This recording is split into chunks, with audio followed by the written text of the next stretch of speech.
Here comes trouble, here comes the danger, sent by the Savior, welcome the Rasta youth. Oh, think twice, it's just another day for you and me in Kingston Town. You don't call anymore, 'cause I'm still thinking about you, and you found somebody new.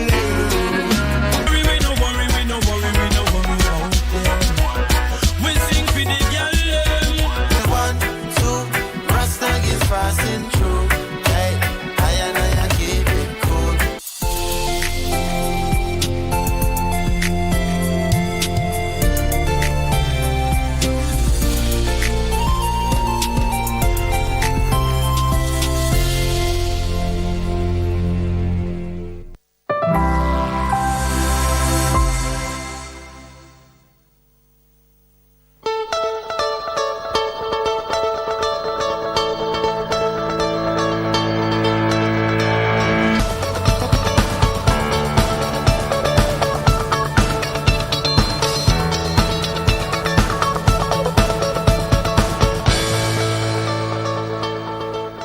When you listen to that, you know that you're right in time for Good Morning Kenya. Karibu sana to the program. I'm Victor Lot. It's 20th day of November 2023. We are almost done with November. How beautiful can that sound? Karibu to the program. Allow me to ask you this, Regina. So I'm told that 11 parastatals are up for sale. Government is trying to privatize them. I don't know how it's going to pan out economically, or some of these parastatals are not economically stable. Let me start with you, Regina, before I come to Vivian. Regina, good morning. Well, good morning to you, Victor. This is a direction that government intends to take to try and, revitalize the said companies. But let's take an example. Among the 11 listed there is Kenya Pipeline. Yes. Kenya Pipeline is a strategic investment for government. It's just like Telcom, or the Postal Corporation, These are investments that government took up because they're strategic for national building. Yes. We're talking about the cost of energy and such, and Kenya Pipeline has massive infrastructure when it comes to, the piping of just petroleum. Just look at petroleum as it is. Government has been working, or rather Kenya Pipeline has been working to increase its storage capacity at KBC. When I hear government wants now to fully privatize a company like Kenya Pipeline, and I ask myself a serious question. Yes. Is it indeed to revitalize this corporation, or are we looking at the assets that these corporations And does own? it mean that the government is not able to sustain those companies? Actually, if you look at the privatization process, government will maintain a majority stake, but it's going to open up to have investors come on board. Okay. So it will have a controlling majority, but we'll have private sector inclusion there to just try and, revamp, revitalize, as they say. But then on that hindsight, I'm looking at these private sector players who are eyeing to invest in these corporations. Are they eyeing to, ingest more capital, other strategies to turn around these companies to profitability? Right. Or are we just eyeing the assets that these corporations already have? Some of these companies, by the way, for the sake of our viewers, we have Moya Rice Mills. That Kenya is Seed fine. Yes. I would say Moya Rice Mills, yes. Kenya that Seed one. Company. Huh? Kenya Seed Company. My question is, and I just food for thought, Victor. Kenya Seed Company, the government has been, or rather Kenya took a different direction when it comes to genetically modified GMOs. GMOs, yes, GMOs. Yes, so now we're thinking of privatizing the Kenya Seed Company. What does this mean to our food security? If private sector actually comes on board and, takes up the Kenya Seed Company, what are the chances that we are, ceding off our sovereignty when it comes to food security? Remember, if it is fully government owned, then government is in control of the seeds and their supply. Now you bring in private sector, maybe they are into GMOs. We're talking about maintaining our organic seed basket and such. That's a question. Please proceed. I'm just thinking off cuff. Yeah, we have Rivertex East Africa Limited, Kenya Pipeline that you mentioned, Kenya Oil Corporation, that is NOC. We have Kenya Literature Bureau, Numerical Machining Complex, KICC. Wow. Vivian, which one are you picking here? I wish I could, I could have jumped into that. But Regina has completely just given us, I mean, the real sense of how and why the government wants to privatize some of these big parastatals. Yeah. And we hope that it is to revitalize them, and just to make them better.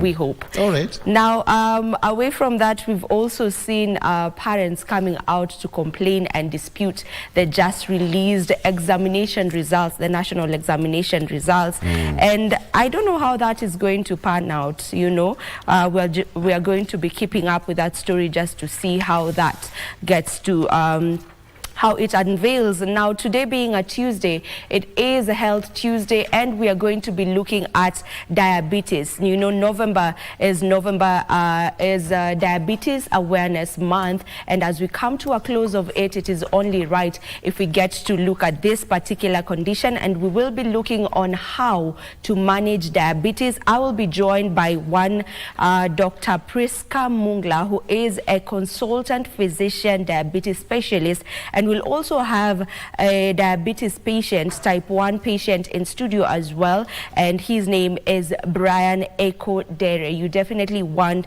to tune in and get to listen in on this particular discussion. Back to you, Regina. Good morning. Well, good morning to you, Vivian, and I like the story that you pointed out is that today we expect in the country that we have the Form 1 placement exercise to take place. But then there are those who went to court. And what does this mean for this particular process that is set to kick off today? This follows a petition filed at the Milimani High Court, where the aggrieved parties, through their lawyers, want the court to issue orders stopping Form 1 placement and instead mark the examination afresh. I don't know what your take is on this, but parents of Kitengela International School in Kajiado County, Set Green Hill Academy in Kisii County, have sued the Attorney General, the Kenya National Examination Council, and the Cabinet Secretary Education over the just released 2023 Kenya Certificate of Primary Education results. If your child actually sat for the KCP and you're finding yourself having a situation in the grades that they got, I think this is a high time you also jumped onto the bandwagon so that we can get justice.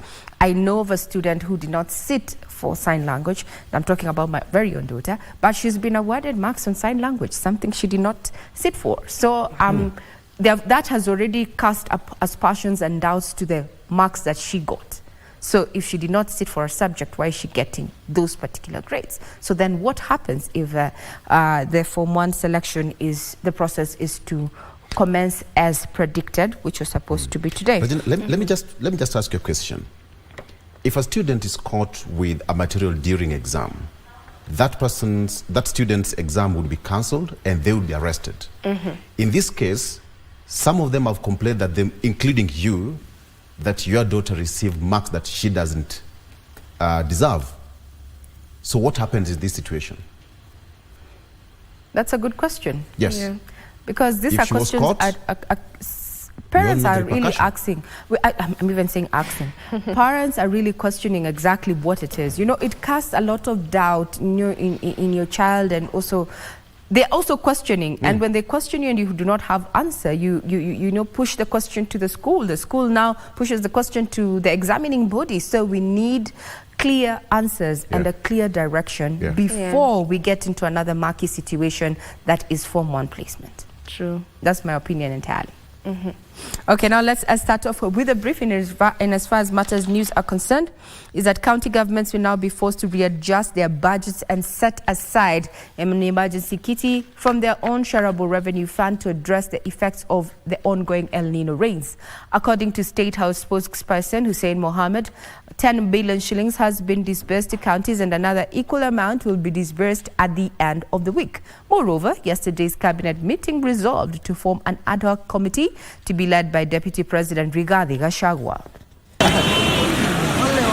As the raging floods continue to cause havoc in parts of the country, Interior Principal Secretary Raymond Omolo has urged those in affected areas to move to safer grounds, as advised by the government, in order to hasten the rescue and evacuation mission. You listen to our government officers.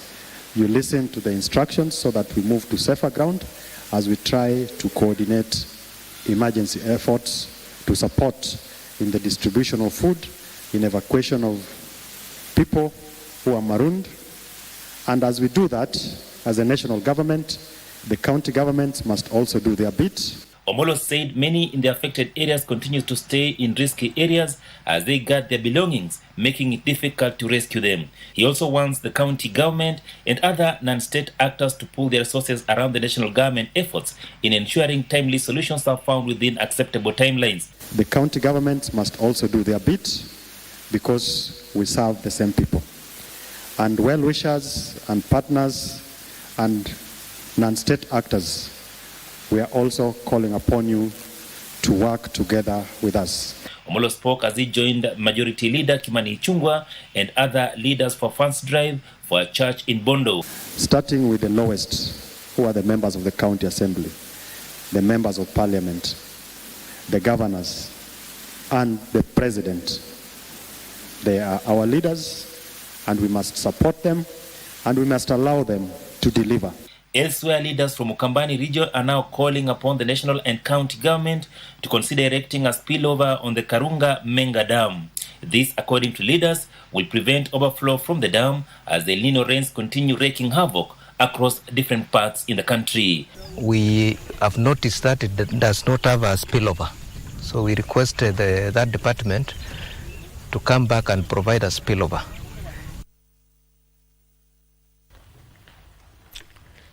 Now to the development that is taking the country by storm as the examination body that is NEC is set to start the Form 1 placement is that the parents of Kitengela International School in Kajiado County and Set Green Hill Academy in Kisii County have sued the Attorney General, the Kenya National Examination Council and the Cabinet Secretary Education over the recently released 2023 Certificate of Primary Education results.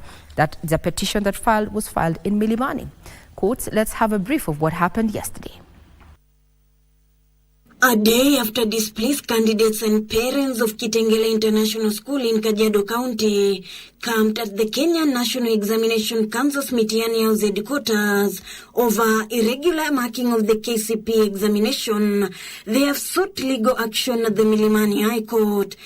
The mutilation and the adulteration of the KCPE exam results for our pupils and the kids of this country is very worrying because these are the future leaders. In the petition, they expressed dissatisfaction with the marking of the 2023 KCPE examination, adding that the results have caused their children mental stress. I would like to ask the government, are you taxing our marks or what? Because if the ballot papers can be recounted, why not our marks? We had very high expectations in our examination, knowing that we were going to top Nyanza region. But then when the results came out, we were more than devastating. It's beyond explanation. We know that those weren't our marks. According to the parents, if the Form 1 placement exercise proceeds, then the 30-day appeal period will be invalid.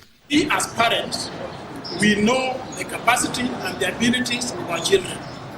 We have worked with the children since they were born, since they started school. We know what they were capable of doing. It is a horrid calamity. We can take it just like the First and Second World War. Because when an attack is an attack on vulnerable children who are defenseless. Several parents and students have expressed dissatisfaction with the results released by CS Education Ezekiel Machogu on Thursday, November 2023. Kenya National Examination Council had earlier admitted irregularities in the process, saying it had received appeals over some errors in the results obtained through the shortcode 454 that was provided by the Ministry of Education. Azimio la Umoja One Kenya Alliance leader Raila Odinga has also weighed in on the matter, questioning the credibility of the exam. The Anglican Church Archbishop Jackson Ole Sapit has also called on NEC to own up to mistakes. Tunaendelea kupokea hisia mbalimbali kupitia mtihani ambayo imetoka ya darasa la 8 hivi majuzi, na tumeona Wakenya wakilalamika kwamba labda kuna mambo ambayo haijaenda sawa sawa. Meanwhile, teachers and parents in Kakamega County want fairness in the Form 1 selection process. The students chose their schools for the coming selection. Let the selection favor the child as per the way the child chose. Solidarity forever. The debate over the exam comes even as the government is urged to employ teachers, especially those that have already practiced in junior secondary school. It was said by the Presidential Working Party on Education that no teacher should serve for more than 2 years for more than 1 year as an intern. So kindly, I would like the government to look upon that issue, especially the CS for Education, Machogu, to work in harmony with the Minister of Education and make sure, and TSC, and make sure that the teachers are confirmed. Now that particular exercise, that is a Form 1 placement exercise, is set to take place today. What implications will that particular case that is at the Milimani court, whose some of the prayers is to stop the Form 1 placement exercise that is expected to be conducted today. In the course of the day, we're going to be keeping tabs to find out if the examination body is going to adhere to what the direction that the courts will indeed give.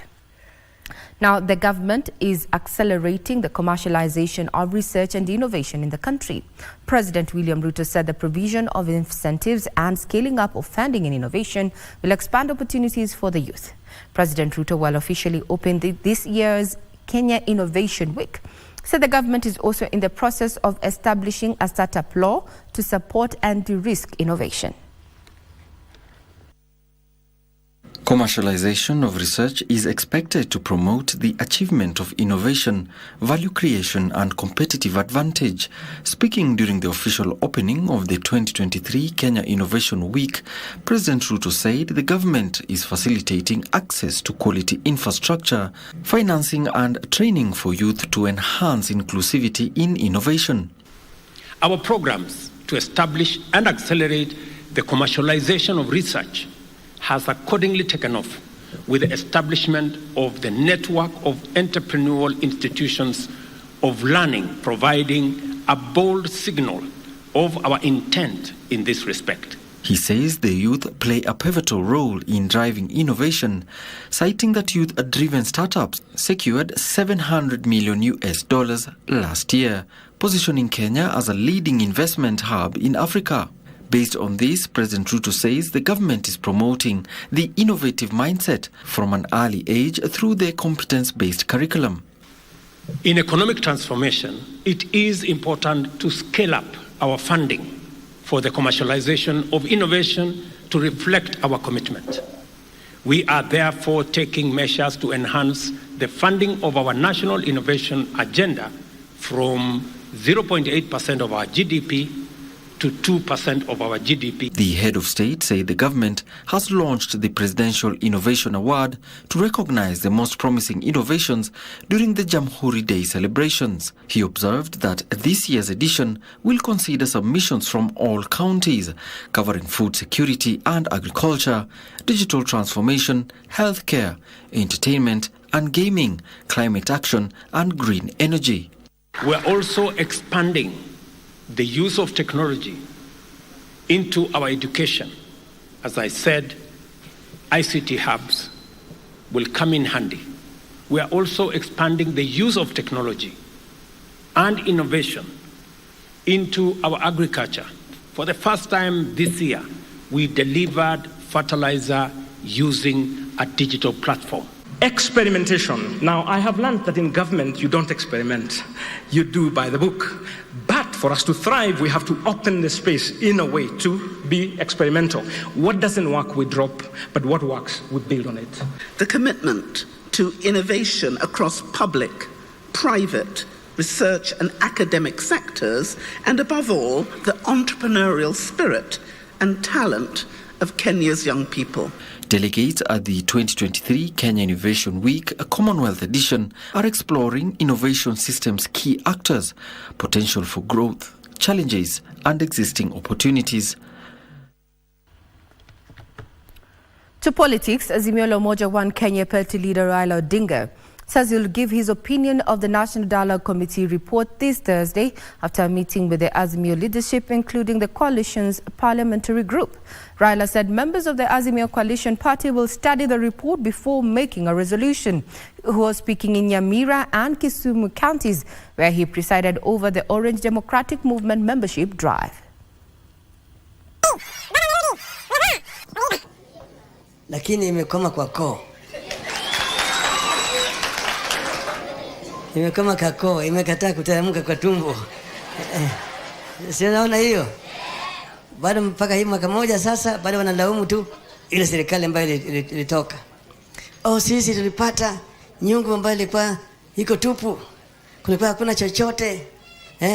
Hata nini vipande kulikuwa hakuna. Hata ukoko ilikwisha. Sorry for that sound glitch there on that particular story. Be sure to just peruse our website, that is www.kbc.co.ke, to get further details on exactly what was happening in Nyamira there, as we expect to have the take by Raila Odinga there in regard to the National Dialogue Committee report come Thursday.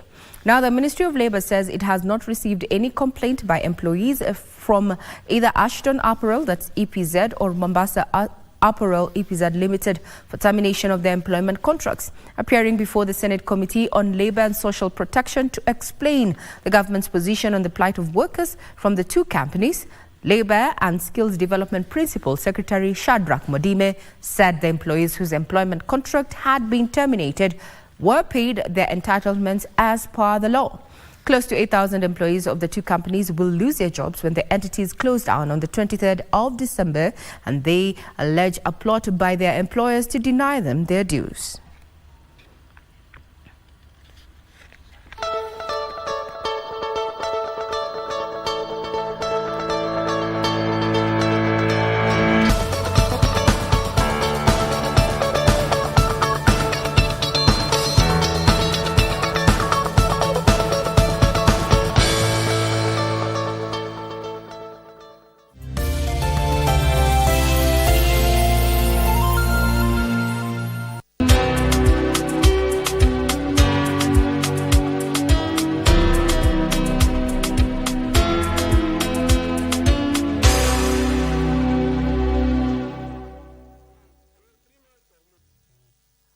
The stage is set for a showcase of young talents as Kenya hosts the Sekafa Under-18 Championship from the 25th of November to 8th of December in Kisumu and Kakamega.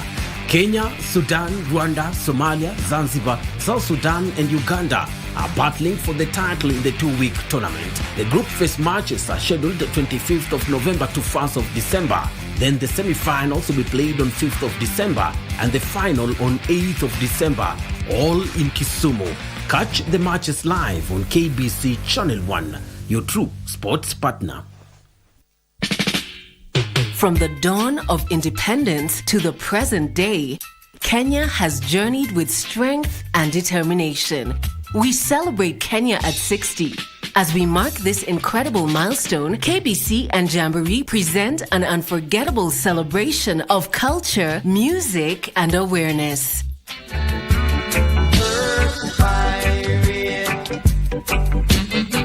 Immerse yourself in a musical journey featuring global sensations like the mighty Itals and Everton Blender, all the way from Kingston, Jamaica, along with our incredible homegrown artists.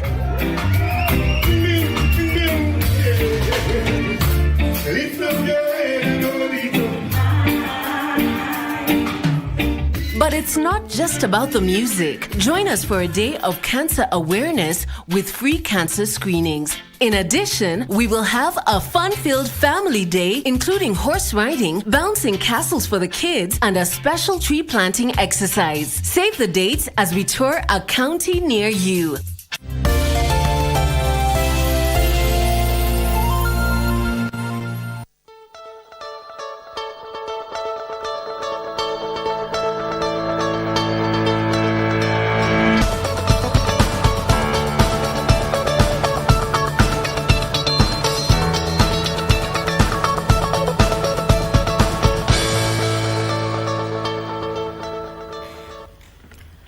Now we're back to factory settings, so to speak. You're watching In the Headlines on KBC Channel 1. This is Good Morning Kenya. Now, 19 counties in Kenya have a low contraceptive prevalence rate in line with the Kenya Vision 2030. According to the Population Service Chief Executive Officer Margaret Njenga, this is a result of cultural beliefs, illiteracy levels and poverty. Speaking during a family planning conference, she called on the government to strengthen its approach and increase access and use of modern contraceptives in Kenya. Currently, close to 59% of women are using modern contraceptives. Gains in family planning uptake have been considerable, with the 2018 modern contraceptive prevalence rate amongst married women close to 59%, exceeding Kenya's family planning 2020 target of 58.3%. As a country, we are doing well. The last KDHS report showed that we are on track, doing well as a country globally. But when you break it down by counties, then you begin to see that there's a problem. Despite the gains, a few counties still have a low contraceptive prevalence rate as a result of poverty, illiteracy and cultural beliefs. Our levels of knowledge still remains very low, especially in rural areas. There's also stock out of family planning commodities in different parts of the country. Therefore, the supply chain system also needs to be strengthened. An issue of cultural hindrances, and especially again in the counties which are dominated by strong cultural beliefs and religious belief, and therefore there is need to engage on cultural leaders, religious leaders. The Ministry of Health, in partnership with various stakeholders, kicked off a family planning campaign in 2019, dubbed DESIP, Delivering Equitable and Sustainable Increases in Family Planning Program across 19 counties, among them Wajir, Garissa, Mandera, Samburu, Isiolo, Marsabit, Kilifi, Lamu, Kwale, Tana River, Mombasa, Baringo, Narok, Kajiado, West Pokot, Elgeyo Marakwet, Turkana, Migori and Homa Bay. However, the government has been urged to increase access to and use of modern contraceptives across Kenya, while increasing equity and sustainability with a particular focus on adolescents, people living with disability and poor rural women. In buying food or buying contraception. Therefore, the government needs to step in and fully support so that households are more economically empowered and this challenge is taken away from them. Is to standardize and to take approaches that meet these counties and are not doing very well according to the latest data, and make them come up so that they are also looking like the national average. Otherwise, to business, where the National Treasury has rolled out a privatization program that will start with 11 state entities in effort to raise money, reduce reliance on the exchequer funding and improve efficiency. The privatization exercise that will see, among others, Kenyatta International Convention Center, Kenya Pipeline Company and the new KCC privatized is expected to inject capital, expertise as well as new capital investments for the institutions to effectively compete. The government has finalized plans to privatize 35 parastatals, with 100 others still under consideration. And on Monday, the National Treasury released a privatization program targeting 11 state-owned enterprises. Among those targeted for privatization include the iconic Kenyatta International Convention Center and the Kenya Literature Bureau, which the government described as profitable and needs to be incorporated into limited companies. The National Oil Corporation of Kenya is also said to be sold, with the National Treasury saying its new owners need to restructure its operation to return it to profitability. Other parastatals such as the Numerical Machining Complex, Kenya Vehicle Manufacturers Limited, and Rivertex East Africa Limited have been described as loss-making and need capital injection as well as expertise to revamp their operations. Kenya Pipeline Company, Kenya Seed Company, Moya Rice Mills, Western Kenya Rice Mills Limited, and the new KCC are the other parastatals said to be privatized.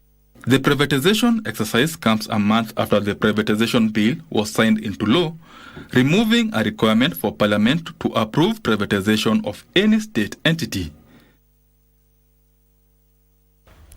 Common market for Eastern and Southern African member states plan to start phasing out roaming rates from March next year.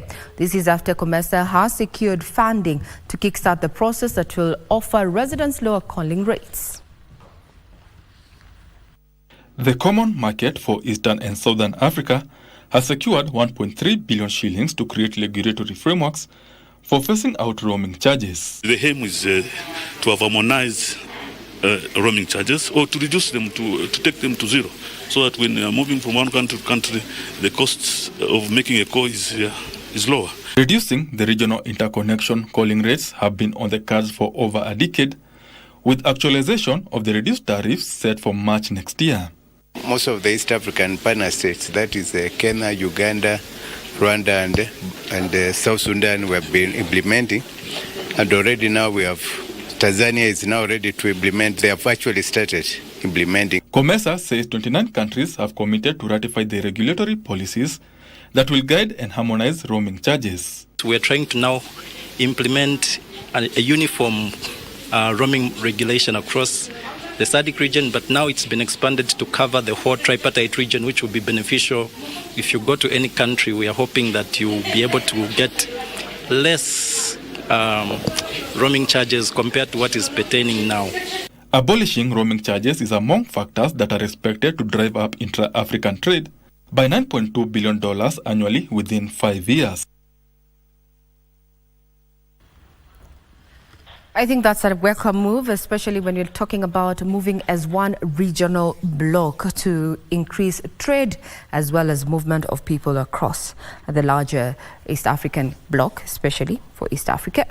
Now, micro, small, medium enterprises will now access up to 30% of their turnover as working capital following the launch of a new financing model designed by digital payment service provider SasaPay.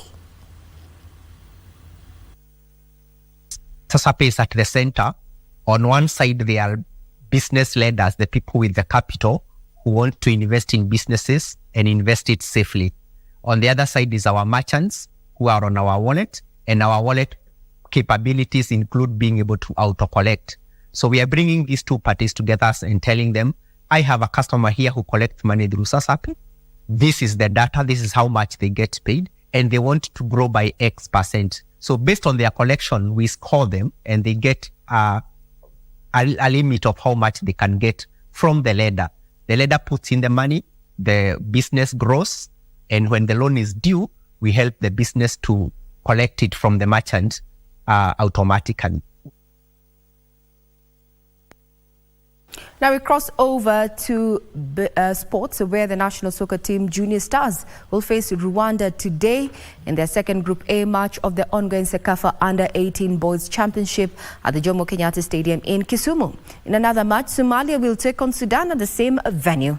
The matches will be televised live on KBC Channel 1 and Y254. The Junior Stars will take on second place Rwanda in the second match of Group A at Jomo Kenyatta Stadium in Kisumu.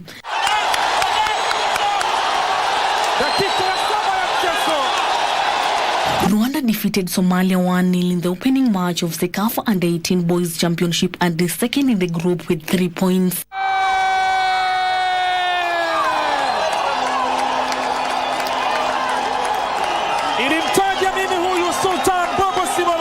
The Salim Babu Chargers started their CECAFA Under-18 Boys Championship with an impressive 5-0 win over Sudan on Saturday. Karaoke!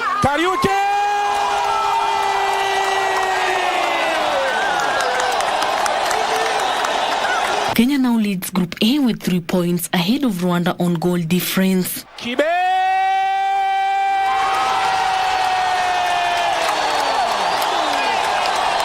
In another match, Somalia will face Sudan on Tuesday at the Jomo Kenyatta Stadium in Kisumu. Both teams lost their opening matches of the championship and will be battling to get at least a point in the group.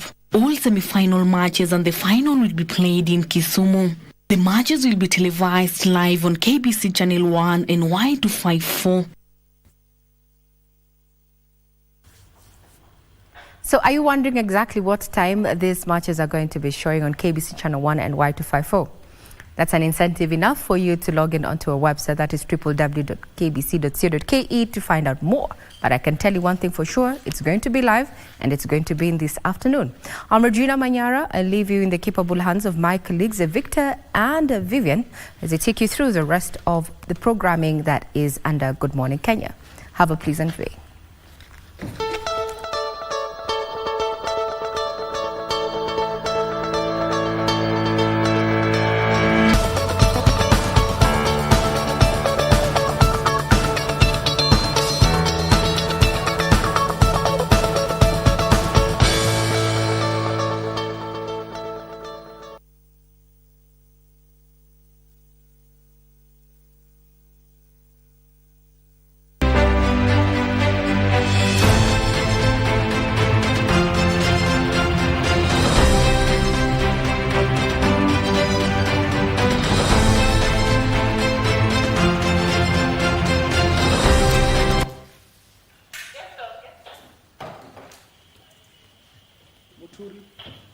Along the shores of Lake Victoria, he attended local schools where he honed his leadership qualities. In 1946, he sat his final exam at Mangu High School and was set to join Makerere University in Uganda, an institution of choice and prestige in East and Central Africa at the time, to train as a teacher, but this did not happen because a bank job opportunity came knocking and he grabbed it. In 1956, Nyakyamo was sent for training in England. At that time, he was earning 100 shillings in monthly salary. Due to his sterling performance, Nyakyamo was promoted to general manager overseeing Barclays Bank in Kenya until his retirement in June 1982. He was approached by a section of Mbita constituents and leaders from Kaksingri to vie for the parliamentary seat then held by Alphonse Okuku, the brother to Tom Mboya. He decided to take up the challenge. However, he faced an immediate dilemma as his father and Mboya's father were family friends, and his mother and Mboya's mother were relatives from the Wakula clan. Nyakyamo's father was also Mboya's godfather. During the 1983 snap elections, Nyakyamo won by a landslide. President Moi appointed him the Minister for East African Affairs. He held the position for 1.5 years before a transfer to the Ministry of Health, where he worked for 2 years before being moved to the Ministry of Lands for another 2 years. One of his big achievements was a multi-billion shilling medical deal between the Kenyan and Danish governments for the latter to supply medical kits to all hospitals and health facilities in the country. Another was the introduction of a private wing at Kenyatta National Hospital to cater for patients who could afford to pay extra for specialized treatment, as was the case in private hospitals in Nairobi and other towns. In the 1992 general election, he lost his parliamentary seat. Nyakyamo is remembered for increasing and expanding educational and health facilities in Mbita constituency. Moi Sindo Girls Secondary School was the first to be set up with 30 students that has since increased to 800. As the Minister for Health, he also influenced the upgrading and refurbishing of Mbita Health Center, now renamed Suba County Referral Hospital, and initiated dispensaries on Mfangano and Rusinga Islands.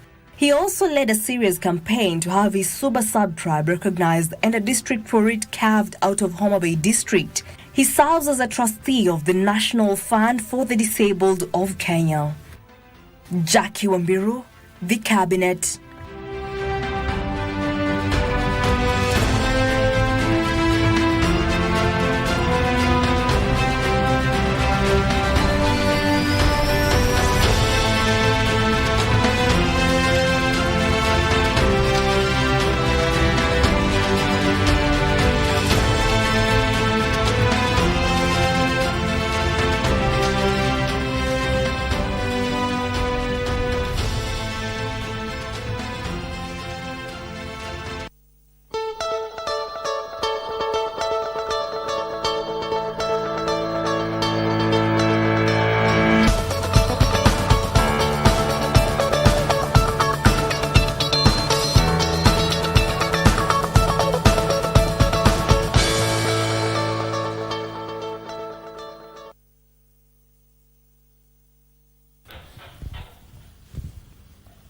All right, welcome back to the program.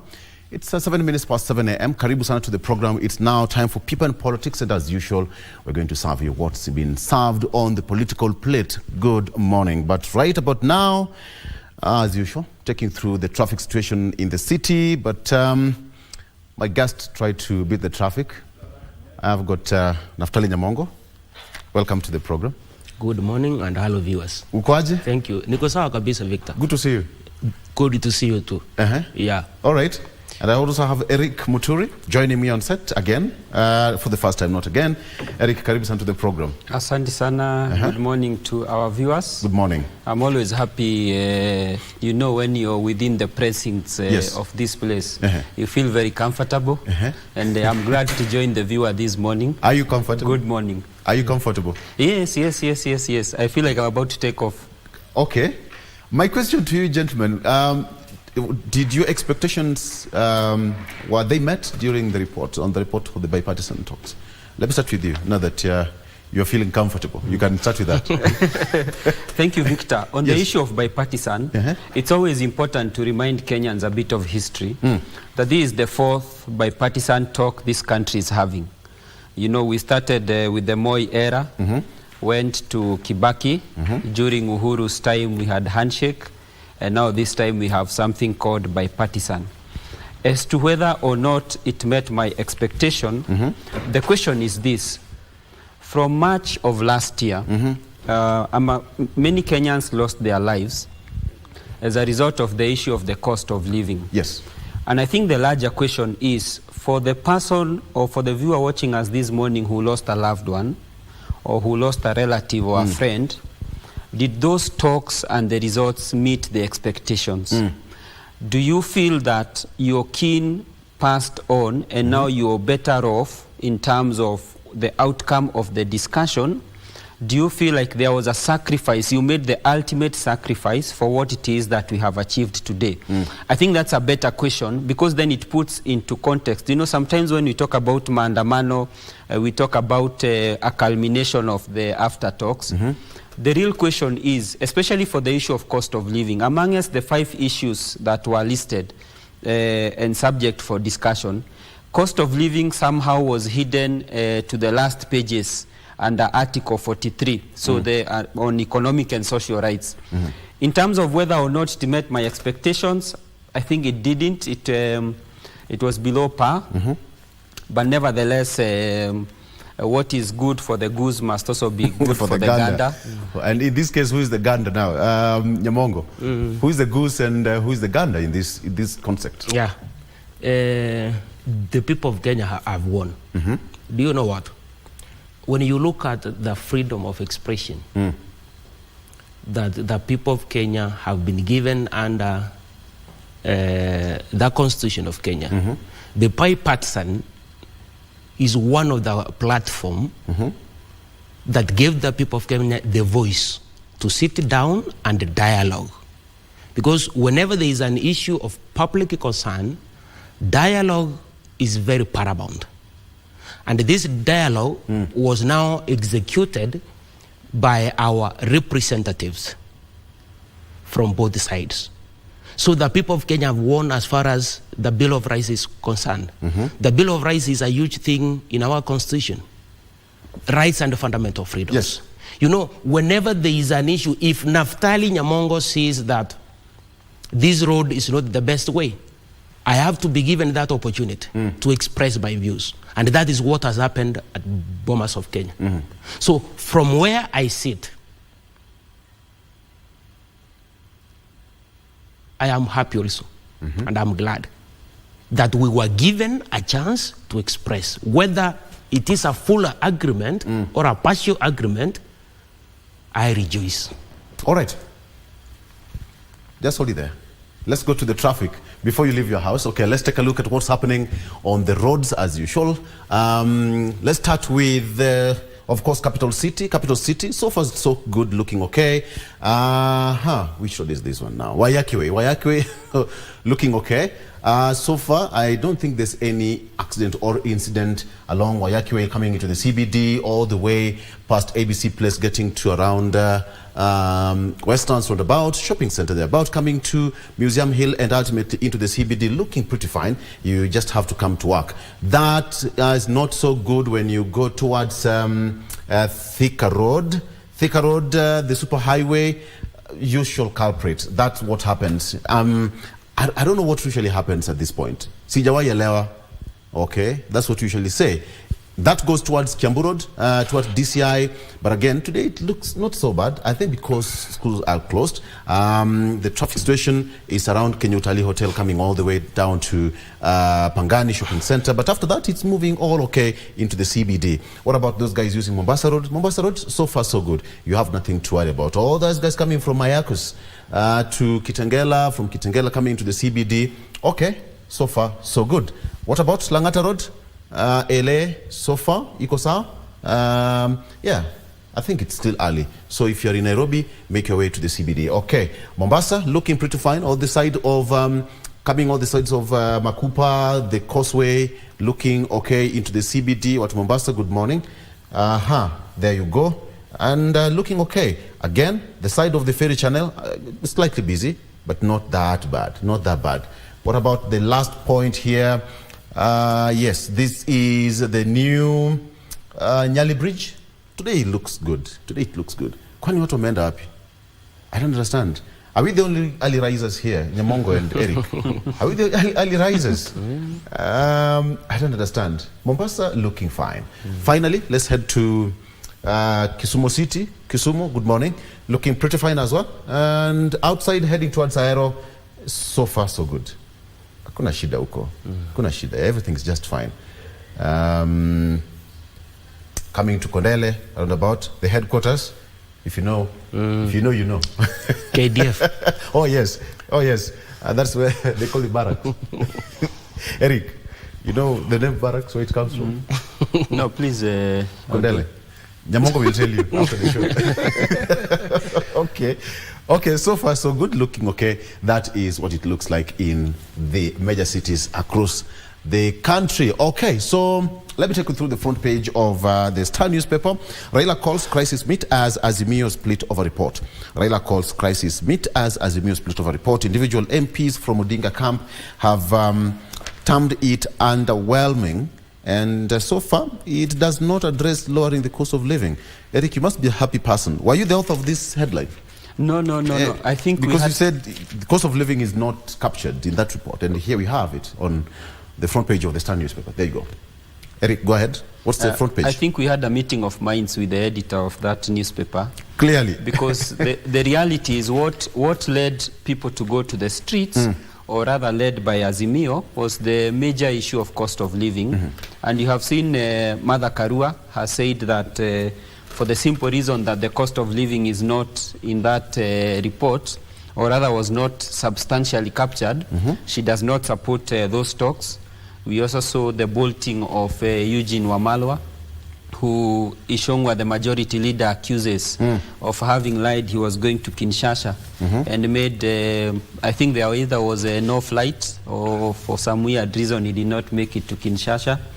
But I think the cost of living was, to me, in terms of the bulk of the discussion, I think the report is underwhelming vis-a-vis why people went to the streets to demonstrate, and having some Kenyans who lost their lives.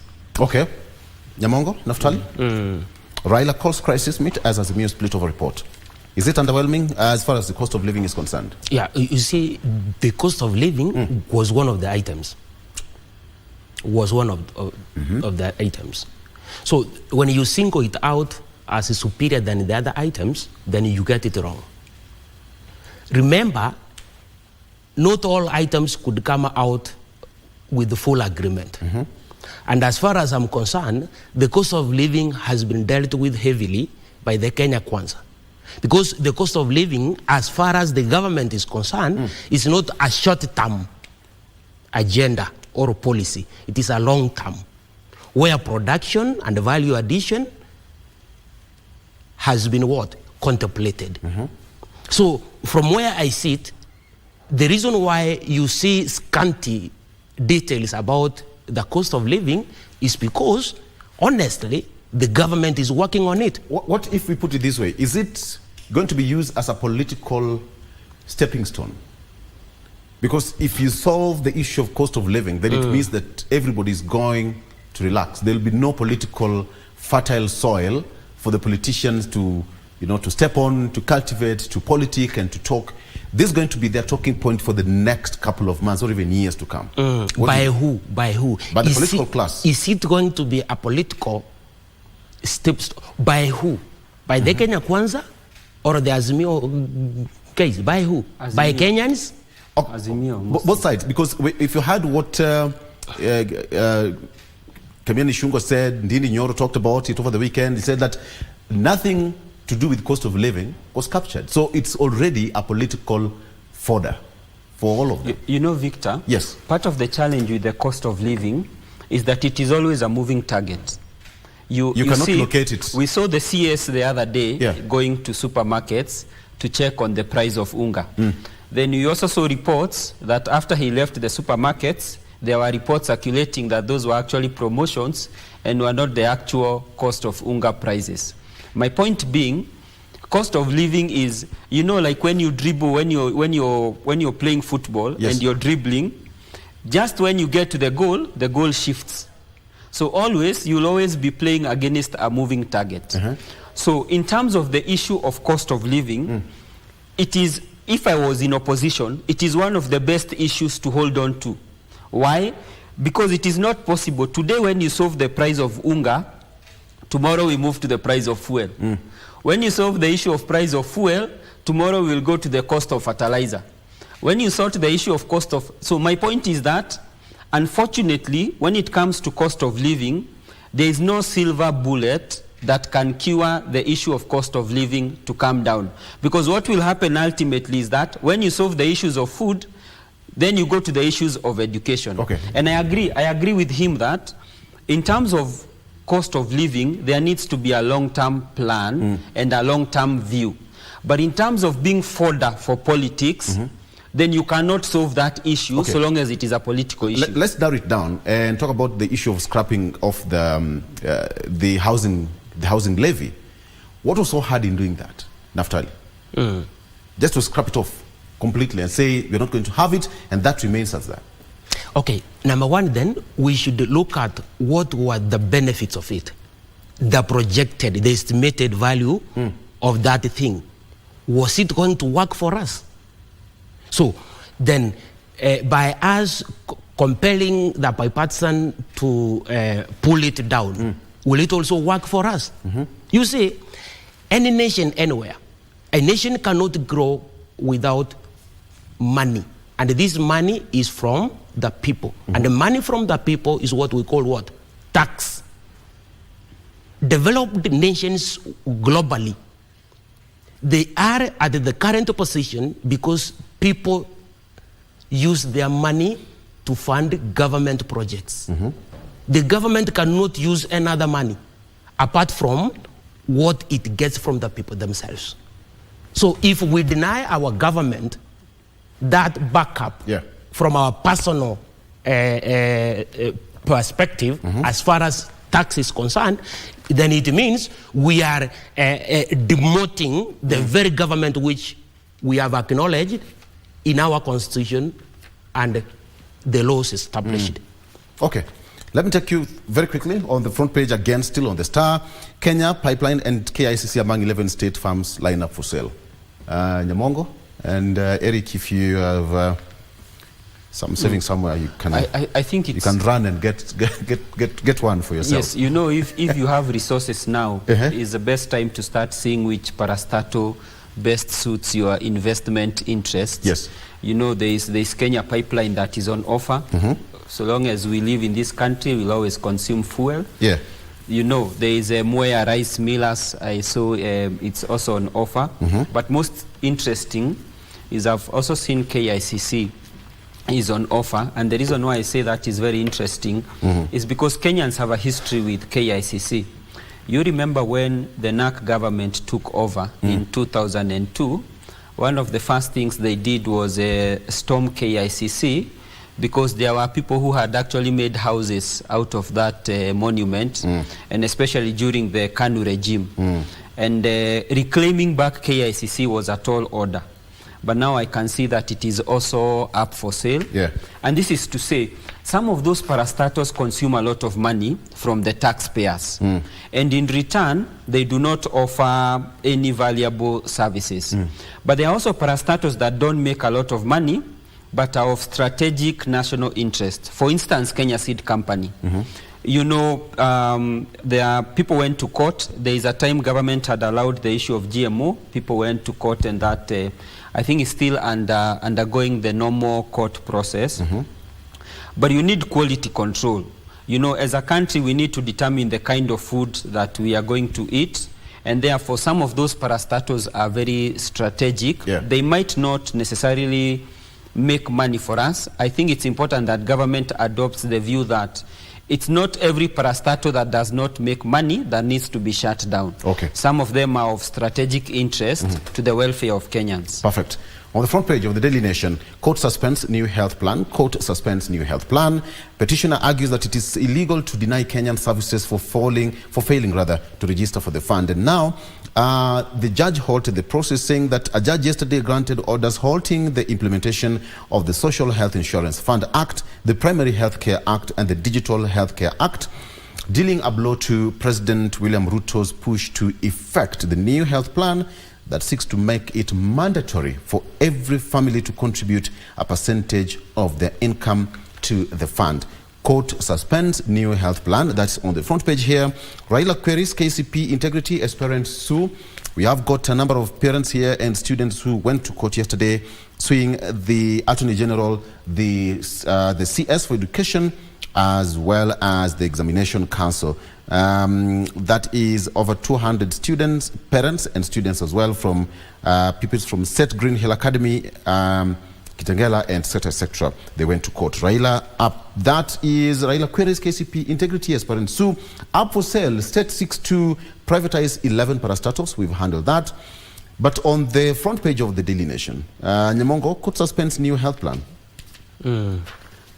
Yeah, you see, I have a problem with the negligence. Yeah. When you look at the English common law, negligence. Yeah, negligence. You see, negligence is a very big problem as far as the English common law is concerned. Yes. And the Kenyan basic structure doctrine is borrowed heavily from the English common law. Now, negligence is failure to act with the prudence that a reasonable person would exercise under the same circumstances. You see, many Kenyans neglect. Many Kenyans neglect. People were told that sit down and analyze these leaders whom you are going to elect. Sit down and project your vote, because your vote will count. It will impact your life. But people do not listen. People want to go to populism. Who shouts more and who has shenanigans to please them. You see, there must be that judgment by every one of us based on observable phenomena and uninfluenced by emotions and personal prejudices. Many people were disliking the Honorable Raila Odinga, and they have never even seen him personally. Many people were disliking the Honorable William Ruto, and many of them did not get the chance to interact. You see, there are always options for us. It is the constitution and the representation, the representation of the people is our only mandate.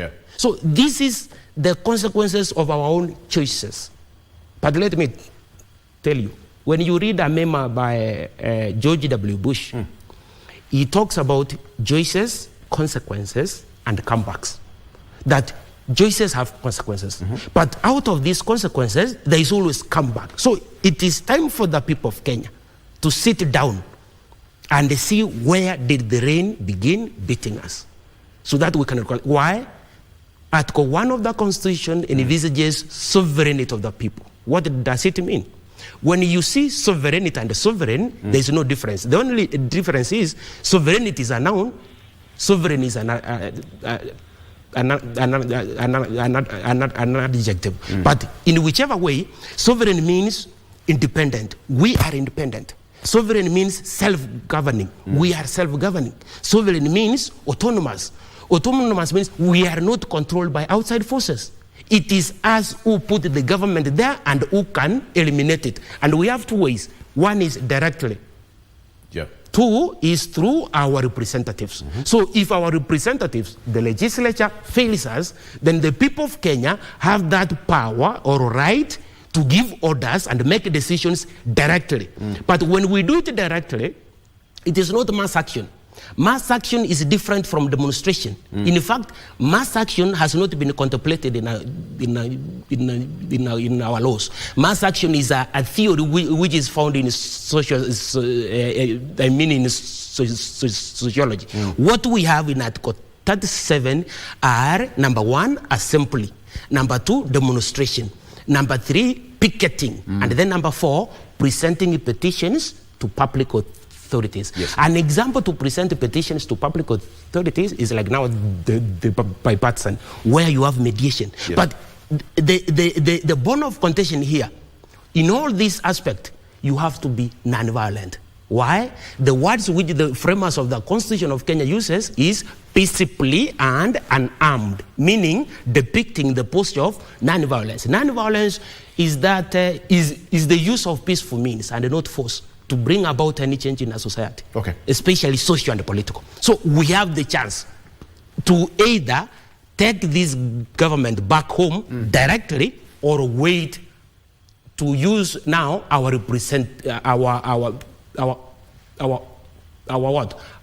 vote. But remember, Martin Luther King Jr. says, sometimes wait can mean never. Sometimes wait can mean never. So this is the time. If we think that this government is not working for us, let us put down our tools and send it home. Naftali, sometimes wait can mean never.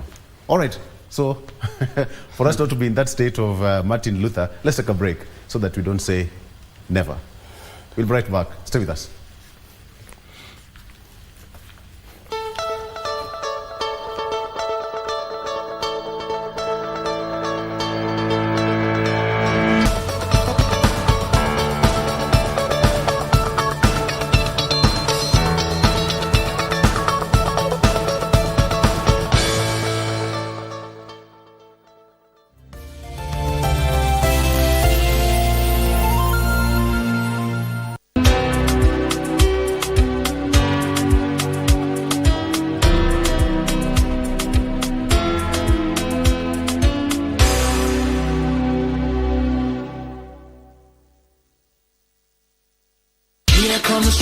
Here comes the danger, sent by the Savior. Welcome the Rasta. Oh, think twice.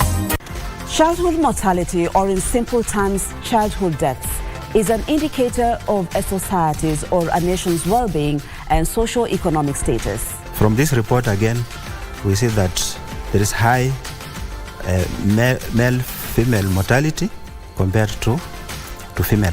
Under 5 mortality is at par in both rural and urban. It's at 41 deaths per 1,000 live births. But what are some of the interventions that are being put, and what would you advise? Delivery at a health facility will improve the chances of the mother and the child surviving.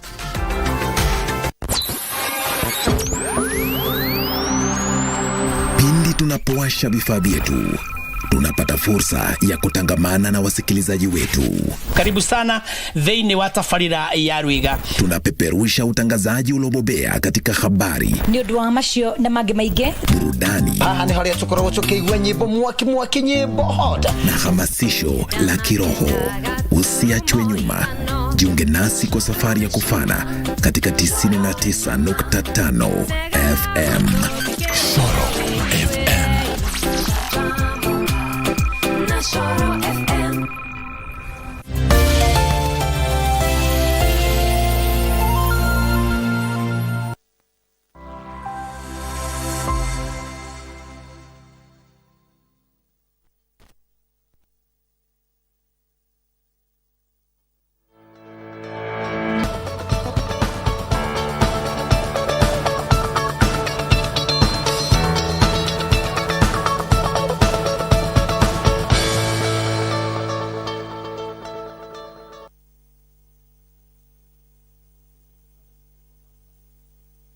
As NHIF changes begin, mass sackings loom as NHIF changes begin. Health Cabinet Secretary Susan Nyakumicha has told health fund workers that their jobs are not guaranteed in the new scheme. In 2 months, those who will leave will receive their letters. Not a good way, mostly when it's on the front page of a daily. Mass sackings loom as NHIF changes begin. Health Cabinet Secretary Susan Nyakumicha has told health fund workers that their jobs are not guaranteed in the new scheme. In 2 months, those who will leave will receive their letters. That is on the front page of the Standard newspaper. Parents in court, 1-from-1 selection halted. Cabinet sets aside 7 billion shillings for floods. That is the meeting, that's the resolution in a meeting that was held yesterday by President I beg your pardon, William Ruto at State House in Nairobi. Still on this, what Ruto Raila proposals on law mean to hustlers? There is a graphical illustration of some of the proposals and what does it really mean for you. You can take a look at that. But gentlemen, let's get straight into it. So, after the talks now, what really happens? I want us to deviate from whatever was discussed from that particular bipartisan talks at the Bomas. But what is now left for Wanjiku? Because the winner has to be Wanjiku. Whichever way you look at it, where is the turn for Wanjiku? Eric? Well, one is to say that this report will the bipartisan report will be submitted to Parliament for concurrence and for approval. But if you look at a majority of the proposals that have been made there, a majority of them are structural in nature and do not necessarily have a direct consequence on the common mwananchi. And let me give an example. So, like, there is a proposal for the office of the Prime Cabinet Secretary. Right. You know, that in itself, it's good for say, ethical, in future elections, it's good for ethical balancing. You know, the way politicians coalesce around formations and say, we'll give you this, we'll give you that. So that is good in terms of us moving forward and coexisting. That could be seen in that perspective. But in terms of directly what goes to, say, Wanjiku's pockets, for instance, one of the proposals was to cut expenditure, government travel expenditure by 50%. Now, there is a proposal in that report that the money that will be saved should be rechanneled towards supporting indigents, those are poor people, supporting the vulnerable people in society, and the elderly. But you remember, austerity measures are not a new phenomena in government. If you recall, during when Uhuru was a finance minister, there was a lot of rallying and calling for austerity measures. To an extent, the government went and bought Volkswagens for cabinet secretaries, and it was deemed that those ones consume less fuel than the bigger guzzlers. But over time, as we move, you realize that you know, old habits usually die very hard. And therefore, even what we say here that 50% will be saved and will go towards assisting the poor and the vulnerable, it's a good proposal. However, the implementation in terms of realigning the budget framework in Parliament, that in itself might take a bit of time. So in terms of what really benefits common mwananchi, and that's why I say the outcome of the report in itself is underwhelming. And let me say this maybe lastly. You know, sometimes we underestimate the president in terms of him being a politician. In December last year, he made several proposals to Parliament. And key among those proposals was 90% what you have seen in this bipartisan talks report. And therefore, what the president had proposed then is what finds its way into that included, you know, having ministers in, having cabinet secretaries in Parliament, having the official opposition as an office, as a recognized legal office. Most of the things that he had proposed are what we find, and that's why I believe the former Prime Minister has said in his remarks that he has received the report. He's yet to read it, but will give us feedback on Thursday. But going by what his lieutenants are saying, right, left, and center, you know, sometimes when you want to know how a puppet is going to act, you have to check what the marionette is doing. Right, sir. So I believe then that in terms of what goes really into Wanjiku, I think Wanjiku, I love the Wanjiku of Kenya. She's very patient, always hoping. You know, the way a hyena, there is a saying that, you know, a hyena always follows the hand, hoping that one day the hand will drop. I believe that's sometimes the Wanjiku of Kenya in terms of the political narrative. All right. We are always following something, hoping that it will give us results. But on the outcome of these talks, yes, we have a good environment to coexist. But in terms of, and maybe that's a good consequence, but in terms of what directly affects us in terms of our livelihoods, I find the report very underwhelming. Nyamongo, what's left for Wanjiku? At the end of the day, the talks largely ought to have been Wanjiku oriented. So what's on the plate for Wanjiku? So the Wanjiku here, I'm thinking from where I sit, that Wanjiku is learning. Wanjiku is learning? Wanjiku is learning, yeah. And whether Wanjiku is getting right or not, Wanjiku is learning. You see, there is that process. Every organism passes by some process. There is egg, larva, pupa, adult, something like that. We as a nation also, we are going through some processes. And our people have begun to learn some of the aspects which they couldn't know. Why? We have now a broad what? A scope. As far as access to information about the government is concerned, yeah, we can access these things and then be able to subject them into an analysis the way we are doing it. Exactly. Because initially we couldn't. But now we can sit and somehow try to come up with some suggestions. Now, in regard to the report, the report may be appealing to your mind or pleasing to their ears. But for Wanjiku, was the report anchored in the national values and the principles of governance? That really reminds me what he said, that Wanjiku is very patient.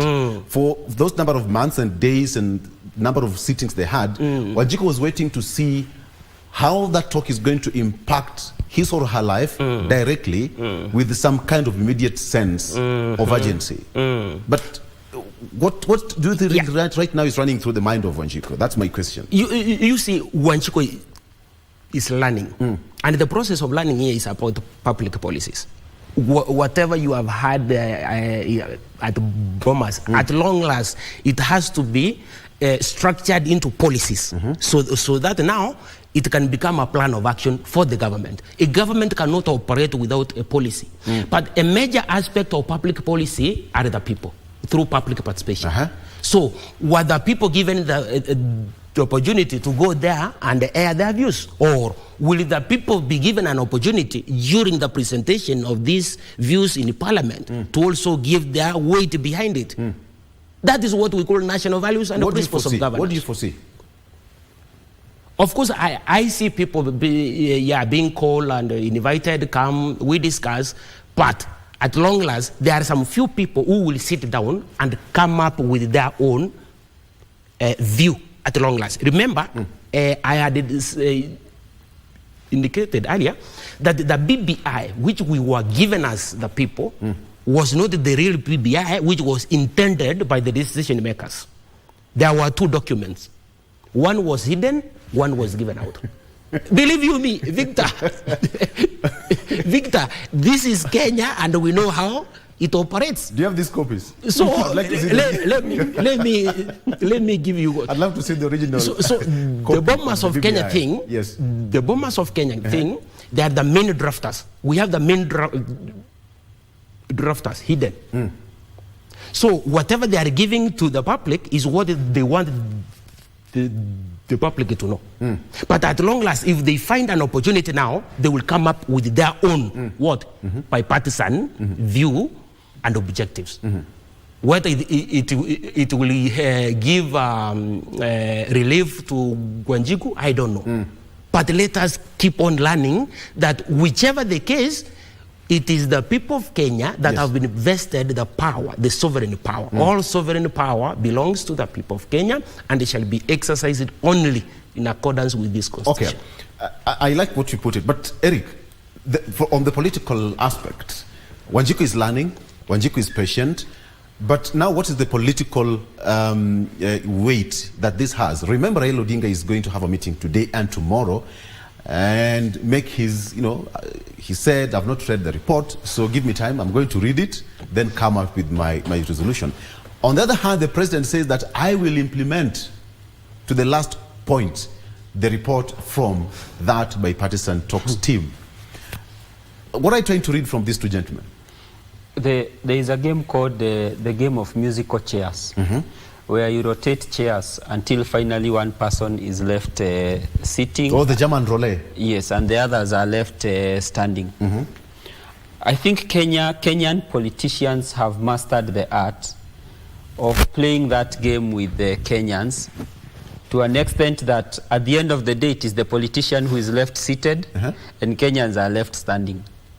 And why I say this is because, remember, in between last year and this year, this is the second bipartisan talks. The first bipartisan talks actually collapsed because they could not agree. Then, towards the culmination of writing the report of this second bipartisan talks, there were rumors that, you know, they did not agree on a number of issues and that they were going back. You know, Azimio said they were pulling out of the discussions that they were having, and now they were going back to the drawing board or going back to the masses. Now, what that tells me is this. At the end of the day, depending on what opposition wants, because remember, this is more or less a creation of the Maandamano movement that we had that culminated into the government accepting to have the bipartisan talks. To a large extent, what happens to these talks will be influenced by what the opposition, that is the minority, will want to happen. If there is, for instance, Raila wakes up tomorrow and says, look, we've read the report, we don't like the contents of the report, we would want to amend certain sections of the report. And the Kenya Kwanza administration says, we had a discussion, you appended your signatures, we are no longer going to discuss. You see, what happens now is that Wanjiku has been returned to a place that Wanjiku did not expect to be taken back to. Which is? There have been calls, for instance, that they have said, if we do not agree, we are going back to Maandamano. Okay. Now, who is going to Maandamano? Case, gentlemen, you agree with me that the cost of living was quite pertinent? No, remember, when the discussion started, the main issue, actually there were several issues. One of them was open the server, okay, which they have agreed that the audit of the 2022 general elections will happen. The second one was bring down the cost of unga, bring down the cost of fuel, thereby bringing down the cost of living. Now that one appears to be contentious. Why? Because one, bringing down the cost of unga is a consequence of many factors. And Azimio was saying, bring back the subsidies. Government is saying, we cannot subsidize consumption. So in terms of the cost of living, it is an area that I said is a dicey issue because the parameters are always changing. And therefore, it is incumbent upon Azimio, for the sake of the country, to figure out whether what they have agreed. You remember, we were not in the talks and doing the report. We submitted like just like he's saying, we were given an opportunity. That, like in the BBI, we had two documents, of which I'm really so keen in getting the two documents and compare. Like in this case, do you want to tell me that during that talks at the Bomas of Kenya, whatever was being floated to the public is not exactly what we've received at the end of the report? No, actually, I've read the entire report. And I must say they've done a good job in terms of capturing the submissions that were given to them by the Kenyan public. You must give it to them. They have done a good job. They have also, as a consequence of what was given to them, they have come up with recommendations, including bills that will be submitted to Parliament for consideration. Now, this is why it is important. For every bill that goes through the National Assembly or that goes through the Senate, there is also a public participation process. So this process in itself is not an end in itself. It will still be subjected to further scrutiny by our representatives or under Article 1 by ourselves as Kenyans. Okay. Naftali, so what runs through the mind of the two gentlemen? Because they are the two prefects, so to quote and quote. And Wanjiku is waiting for the end result, the white smoke. Raila is having a meeting today and tomorrow, and then he's going to make his pronouncement. The president said, I'm done. The report is final. I don't want to delve into it. So give it to me, implementation will be done. What do you really think is running through the minds of the two gentlemen? The two gentlemen are very visionary, the two of them. And I'm saying this because all of them have a backing which is unquestionable, yes, which is unmistakable. You see, some of the lieutenants of the Honorable Raila Odinga have said, if Baba reads, then we have read. Remember? So there is no need for us to read. Our leader, whom we believe in, has read for us. So that is a tragedy, number one. Number two, when you see the side of William Ruto, if William Ruto speaks, the president, let me ask you, whom have you ever seen again speaking against the president? None. So it means we are treading on a dangerous ground. In his own words, and you will kindly allow me to quote Adolf Hitler, I believe that what has been made by man can be altered by another man. So it means what Raila Odinga projected to do, maybe when he could become the president, is now being altered by William Ruto, whom they didn't think that he will become the president. Remember his wordings and during his major rallies. Number 3, mimi si mjinga. Number 2, mimi si wazimu. Number 1, mimi si mlevi. So he could talk, but these 3 could come out at the last. Even what he is now doing right now, he understands the opponent. Let me tell you, William Ruto understands the opponent. That is why he has gone far to say, I'm going to implement every detail of what the bipartisan has come up. But this side again, he's saying, let us analyze it, and then why? Why are you analyzing? And you sent your people there, you are giving them your counsel, go and speak this and this. What are you again now subjecting yourselves to? Talks will continue. Can I tell you politically what will happen? Go ahead. You know politically what will happen. I can tell you. I see how Naftali is trying to play smart with that, but it's okay. Fine. Go ahead, Eric. Yes, you know, I'll tell you what will happen. In my opinion, Kalonzo was the leader of the delegation. Exactly. In those talks. So, if the members of your delegation say they do not agree with a report, which you yourself were leading, what are they telling you? If we give you head of delegation and you lead us to a discussion, and then we go behind the scenes and disappear and say, you start hearing us, behind the door everywhere saying, we are going to read that report, then we will make up our mind. Remember, we were part of the process together, because I believe Raila Odinga is the person that nominated, together with the Azimio coalition, Honorable Kalonzo Musyoka and Opiyo Wandayi to be part of this delegation. So it was incumbent upon them, when they were discussing, they were briefing the principals on the subjects of discussion. Now when the report is ready and your principal says, I have received, I have not read, but I will give a response, then your lieutenants elsewhere start saying, this thing, we don't agree with it because cost of living is not there. In essence, they are telling you that you failed in black and white. They are telling Kalonzo Musyoka that you failed us. And now, why? The question is, why would they want to sacrifice, in my opinion, Kalonzo Musyoka after having worked that hard? Why would they want to discredit a report which he has chaired? And remember, we saw him and Dishongwa together making a press briefing on whatever it is that they have agreed. Why would Azimio, and you remember there is a time newspapers reported that they were going to support Kalonzo Musyoka.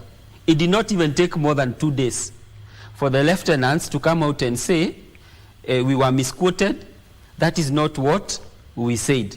Therefore, in my opinion, my considered opinion is that at the end of the day, these bipartisan talks have a bearing towards the coming general elections. Eric, you're overthinking. No. Wait, I'm not overthinking, and I'll tell you why.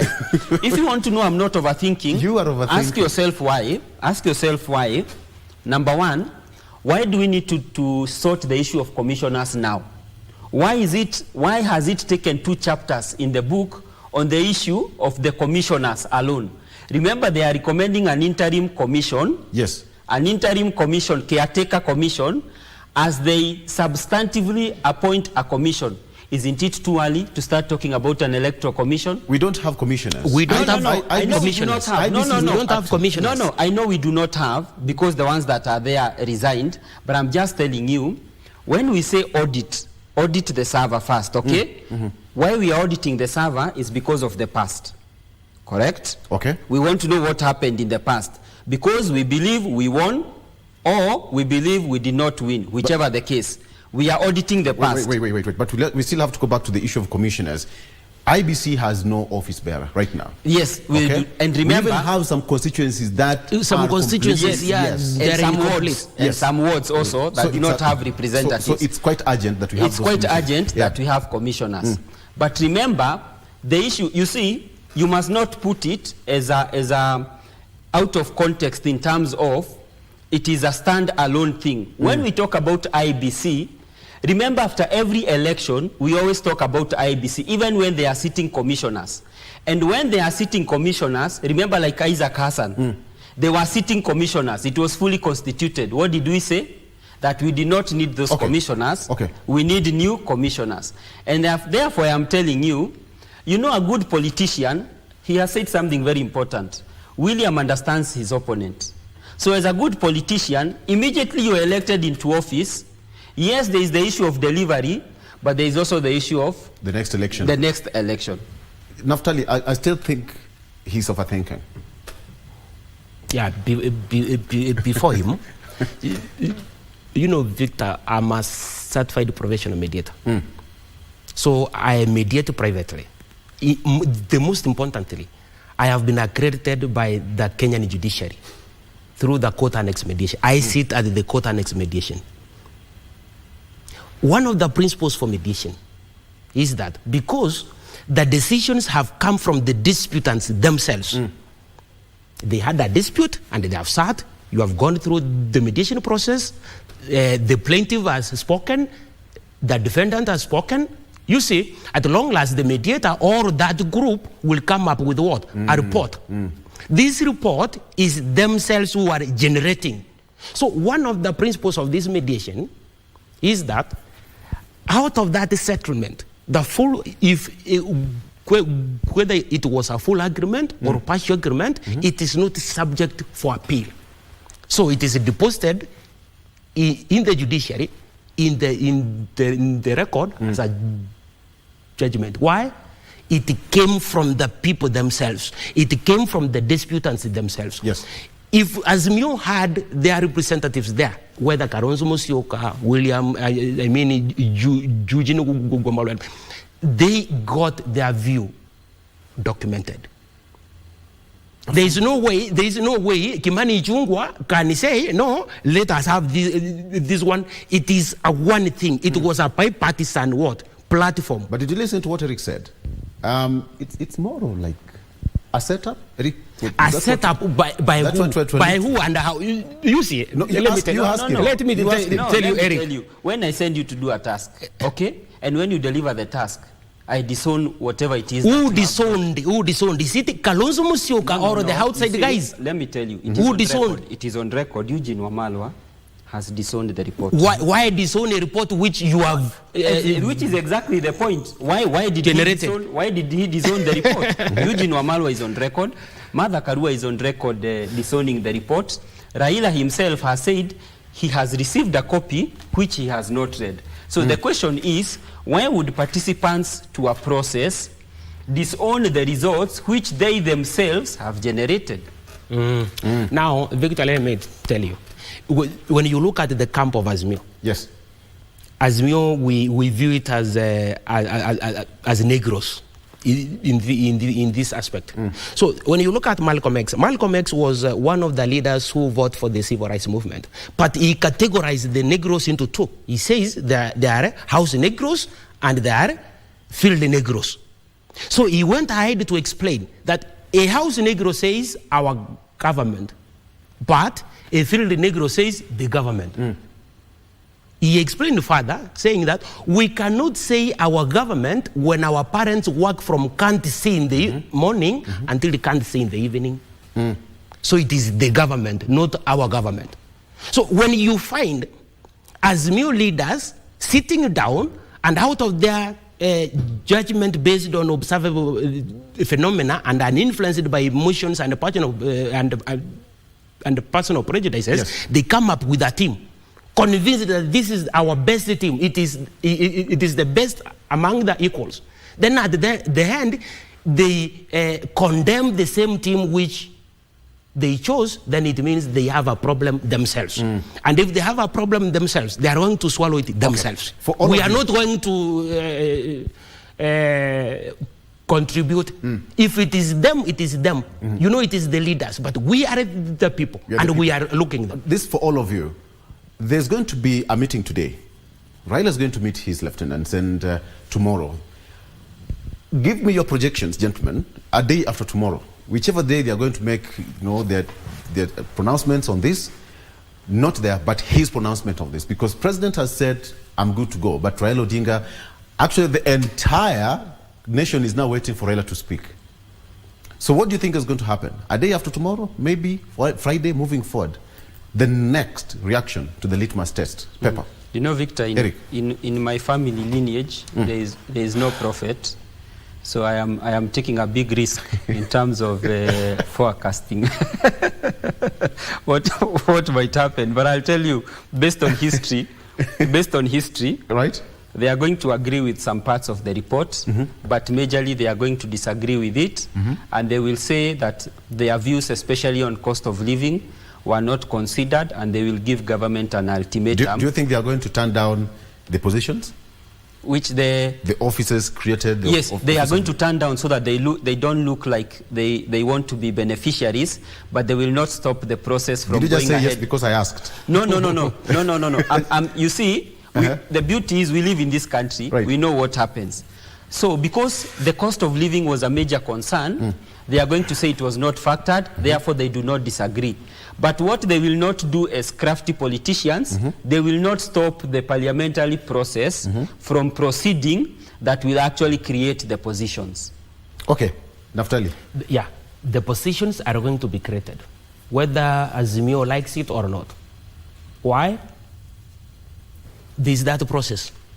We went to Bomas, we have come to Parliament, you have your representatives here, we have again deliberated on it, so I sent it to them. Okay. These are now public policies. So whether you like it or not, you see, this is not the BBI. BBI, William Ruto rejected it and it worked for him. But do you think there's some bits of BBI there's an aspect. But remember, BBI was kind of imposed to the throat. That unless you accept it, it is final. It is a constitutional moment. Where? You saw it, Victor. We were here. So this is not BBI. Remember, the person whom we are dealing with has what? Hard-headed intelligence. Very pragmatic. The Honorable William Ruto. So he's going to pass these positions whether they like it or not. That is number one. Number two, unless Azimio guys again settle down, because we see now divisions in their camp only. There's no division here. Okay. So unless they sit down and restructure themselves, you see what they have only. What makes the Honorable Dairo Odinga becomes relevant is this aspect of Mandamano. And to him, it's not even Mandamano; it's mass action.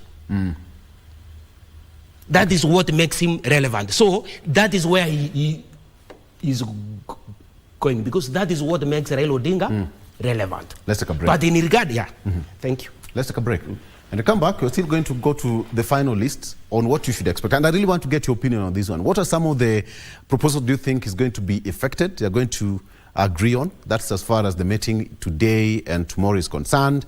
Do you think Azimio is going to pick some and leave some? Eric and Naftali, please stay with me. We'll be right back with more.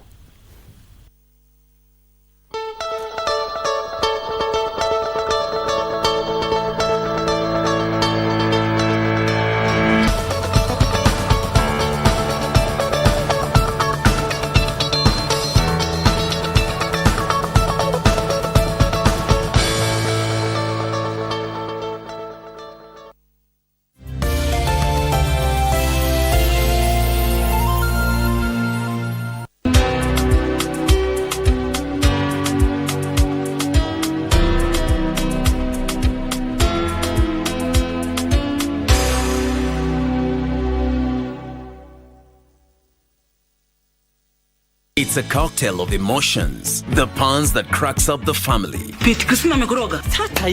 Greed that yields power and a hunger for success. Friends turn to foes. Survival for the fittest is the drive. Who are we blackmailing? But nothing beats the feud in a family where one disappears and another fights for the crown. It was not supposed to go this far. It's the desire to succeed that keeps us going, the deception that keeps us digging, and the laughter pill that keeps us living.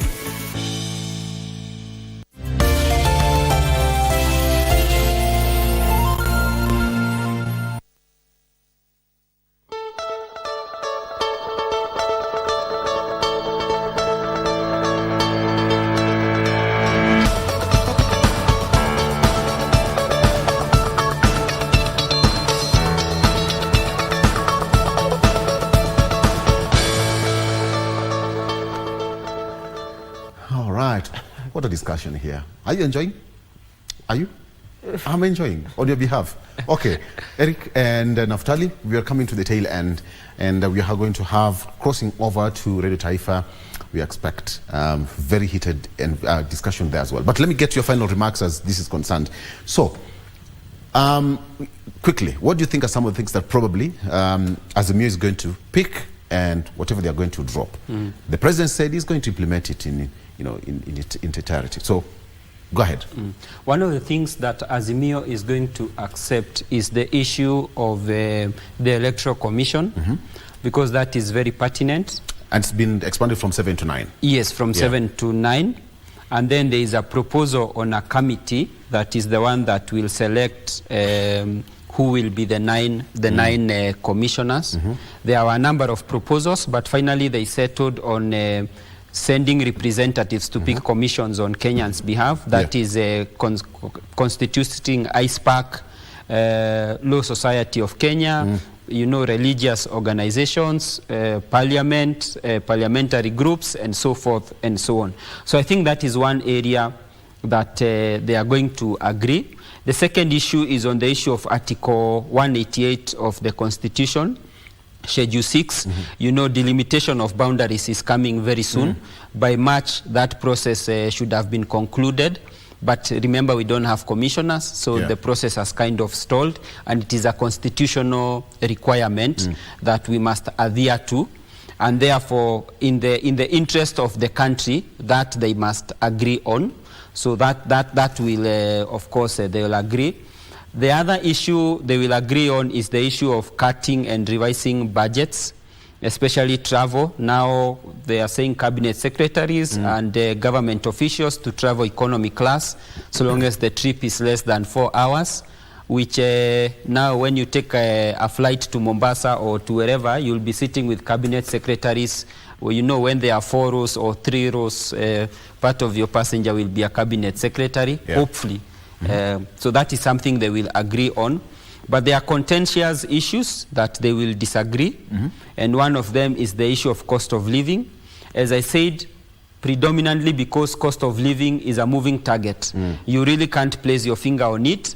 And for political survival, you need, the way when you chew a sugar cane, you always want to chew something to squeeze out whatever juice that is left. I think that will be the issue to do with cost of living. They will disagree on that, and I believe that is the next bone of contention. Perfect. Naftali? There are 2 agreements here. There's something you've left out. The timeline for Supreme Court hearing of the petition. Yes, from 14 to 21 days. That and especially being that the former premier has been a casualty. I think that's also something that I agree on. There are 2 agreements here. The first agreement is private agreement. The first agreement? Private agreement. And there is another one which is public agreement. Private agreement has already been done. Public agreement is what we are waiting. Speculating. Let me tell you, we are in Kenya. We use history to predict the future. The Honorable Raila Odinga has been working like that. He goes with the private agreement, number 1. He finishes with it. He does it like autonomously, himself and the guys, the opponents. So once he has finished with the private, now he comes to the public because he has genius in it, ingenuity.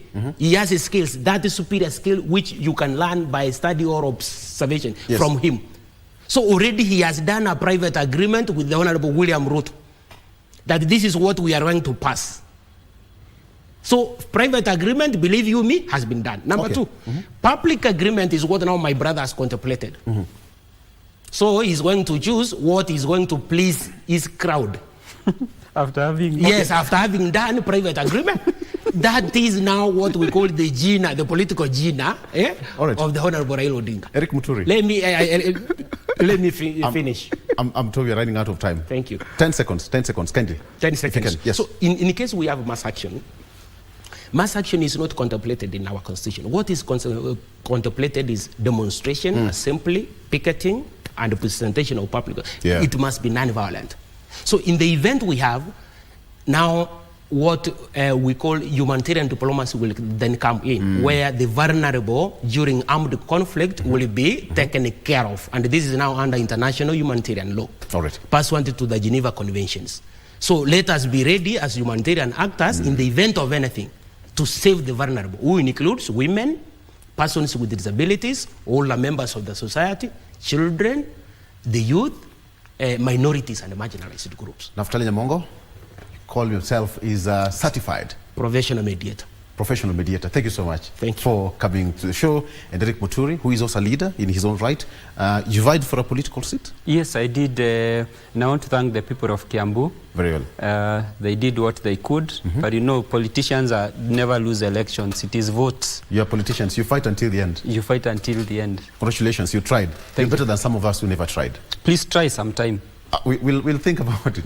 We'll think about it. All right. Thank you so much for joining us. We are taking a break. But when we come back, you know what we are going to do? We are crossing over to Zinga, and the discussion is going to happen today with Dora Manya. This is going to be happening right now at the Radio Taifa. We are going to have that discussion with the Honorable Simon Chelugui talking about Mwaka Moja wa Hustler Fund. That is going to happen shortly after this. Stay with us. We are taking a break. After this, we are going straight to Dora Manya.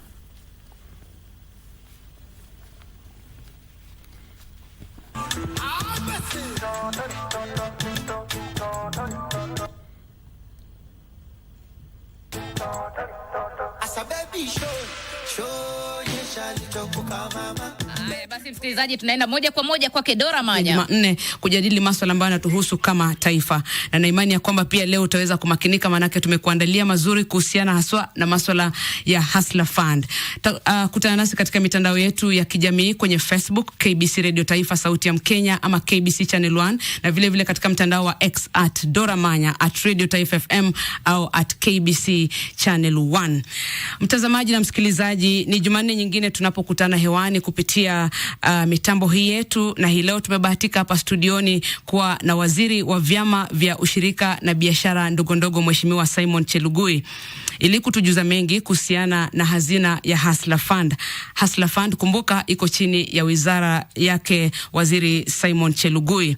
Na kumbuka pia hazina ya Hustler Fund iko kwenye manifesto ya serikali ya Kenya Kwanza, na serikali basi haina budi kuitekeleza ahadi hiyo ya hazina ya maalum ya kuboresha maisha ya Wakenya na haswa maisha ya vijana. Na vile vile msikilizaji na mtazamaji, kumbuka hazina hii ya Hustler Fund haina masharti mengi kama hazina zingine. Unachohitaji tu ni kuwa na simu yako mkononi ambayo ni afisi kuu ya Hustler Fund.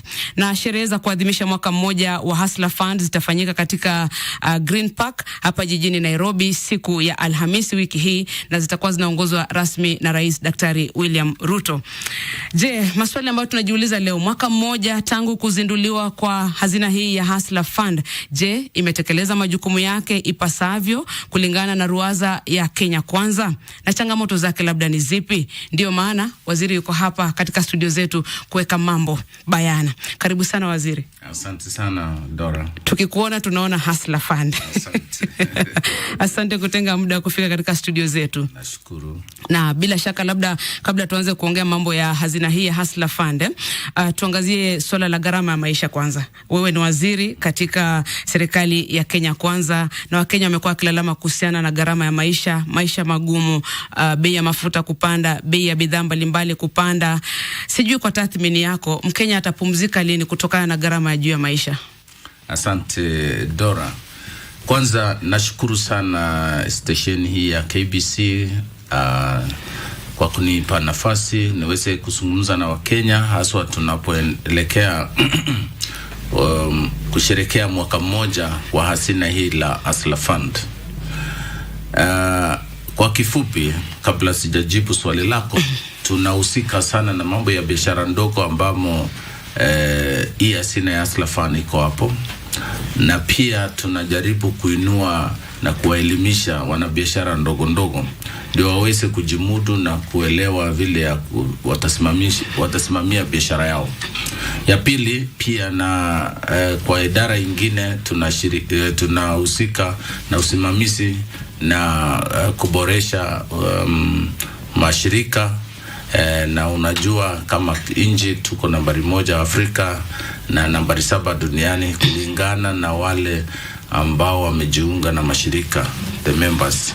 Na pia kwa ile hazina yetu ya ushirika kwa kupitia kulingana na ile akiba ambayo tumeweka, savings and deposits, we in cooperative tumejikaza kabisa kama nchi, na tunaona kwamba tukienda namna hiyo tutakuwa mahali pazuri. Kwa hivyo nikielekea kujibu sasa swali lako la gharama la maisha hii ni swala ambalo imekera sio sisi wa Kenya peke yake, lakini ni shida ambayo imekumba nchi zote karibu duniani nzima. Hapa kwetu Kenya kuna mambo karibu matatu ambayo kila wakati yanatusumbua. Mambo ya uagizaji wa mafuta ambayo ina touches karibu kila sehemu ya maisha. Na mafuta, sisi kama nchi hatuna mafuta yetu ambayo tunaweza kusema tumechimba na tunaweza kusimamia kwa hasa kwa mahitaji ya mafuta. Hiyo ni la kwanza. La pili ni ukosefu wa chakula ya kutosha. Na ndio unaona serikali ilipochukua hatamu za uongozi kiongozwa na Rais William Ruto ilibadilisha mpango zake ya kuweza kuweka na kusaidia wakulima ndio tuweze kuongeza mazao ya chakula na pia kupunguza gharama ya maisha. Alafu ya tatu ni deni. Deni yetu limekuwa kubwa sana, na unajua tunalipa hii deni na pesa ya dola na pesa ya nje, na hii pesa dola unaona vile imeenda juu sana. Hiyo bei ya dola moja imetoka shilingi 121 mpaka shilingi 151. Mahali hatujawahi kufika. Haijawahi kufika, imeongezeka kwa zaidi ya shilingi 30. Kwa hivyo ukikutanisha hizo vitu tatu, unaona kwamba inakuza hasa Mkenya wa pale chini. Kwa hivyo kama serikali tulitoa mpangilio ya kujaribu kuokoa na kusaidia Wakenya. Kwanza tumepatia wakulima mbolea ndio waweze kusalisha chakula ya kutosha, ndio tupunguze gharama ya maisha. Ya pili, mambo ya mafuta, tulifanya mapatano na nchi ambao wanasiuza mafuta hii kama kule upande ya mashariki. Tumefanya mkataba na kupitia Wizara ya Nishati wameweza kujaribu kuimudu bei ya mafuta, ingawa bado bei bado iko juu, lakini tuko afadhali kuliko wale majirani wetu, na tutaendelea kuweka bidii. Kwa mambo ya madeni tunakaa sana. Unajua tukishindwa kulipa madeni tutakosa heshima, na hata wale wawekezaji ambao wangekuja hapa Kenya watatoroka sisi, sababu wataona nchi hii ni nchi ambayo haiheshimu haiheshimu mkataba, haiheshimu uhusiano, haiheshimu pale kama we don't respect agreement, we don't honor our commitments, na watu watatutoroka. Kwa hivyo unakumbuka rais juzi alipohutubia taifa alisema mwezi huu wa 12 ataweza kulipa at least shilingi bilioni 45 kwa ile pesa ya ile inaitwa Eurobond ambayo inakuja kuhitajika kulipwa mwezi wa Juni. Na kwa ile mpango tumefanya, na shukuru sana Wizara ya Fedha sababu wameweka bidii wakiongozwa na Profesa Njuguna Ndung'u na PS Kipto. Wamejaribu sana kuleta uhusiano wetu na wale wafadhili, kuleta uhusiano na wale wawekezaji ndio tuweze kupunguza. Ya mwisho ni shida yetu na janga la mafuriko.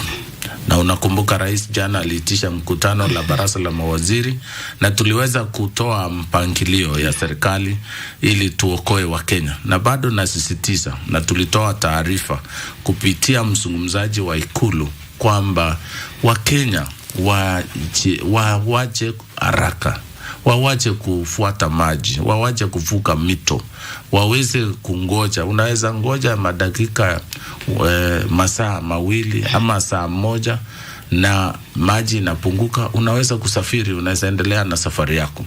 Lakini Wakenya zaidi ya 55 walijaribu kuvuka mito na wakabebwa na maji. So ombi langu kwa Wakenya, tujaribu let's be patient. Hakuna, wanasemanga haraka haina baraka. Ama even in my own community where I come from, they say you can hold on for a minute, and after that the water flows will have gone down na hata chura inaweza fuka. Sasa tukiharakisha na tubebwe na maji na kwa hasara sana. Kwa hivyo tunasema pole kwa wale wamepoteza maisha yao, lakini tunaendelea kutoa tahadhari waweze kujiepusha na kujaribu kuvuka mito ambao hatuelewi. Unakuta mtu anapeleka matatu, anapeleka pasi ya shule, inabeba watoto ya shule, anajaribu kung'ang'ana kuvuka mto, na hiyo ndio hasara ambayo tumepata.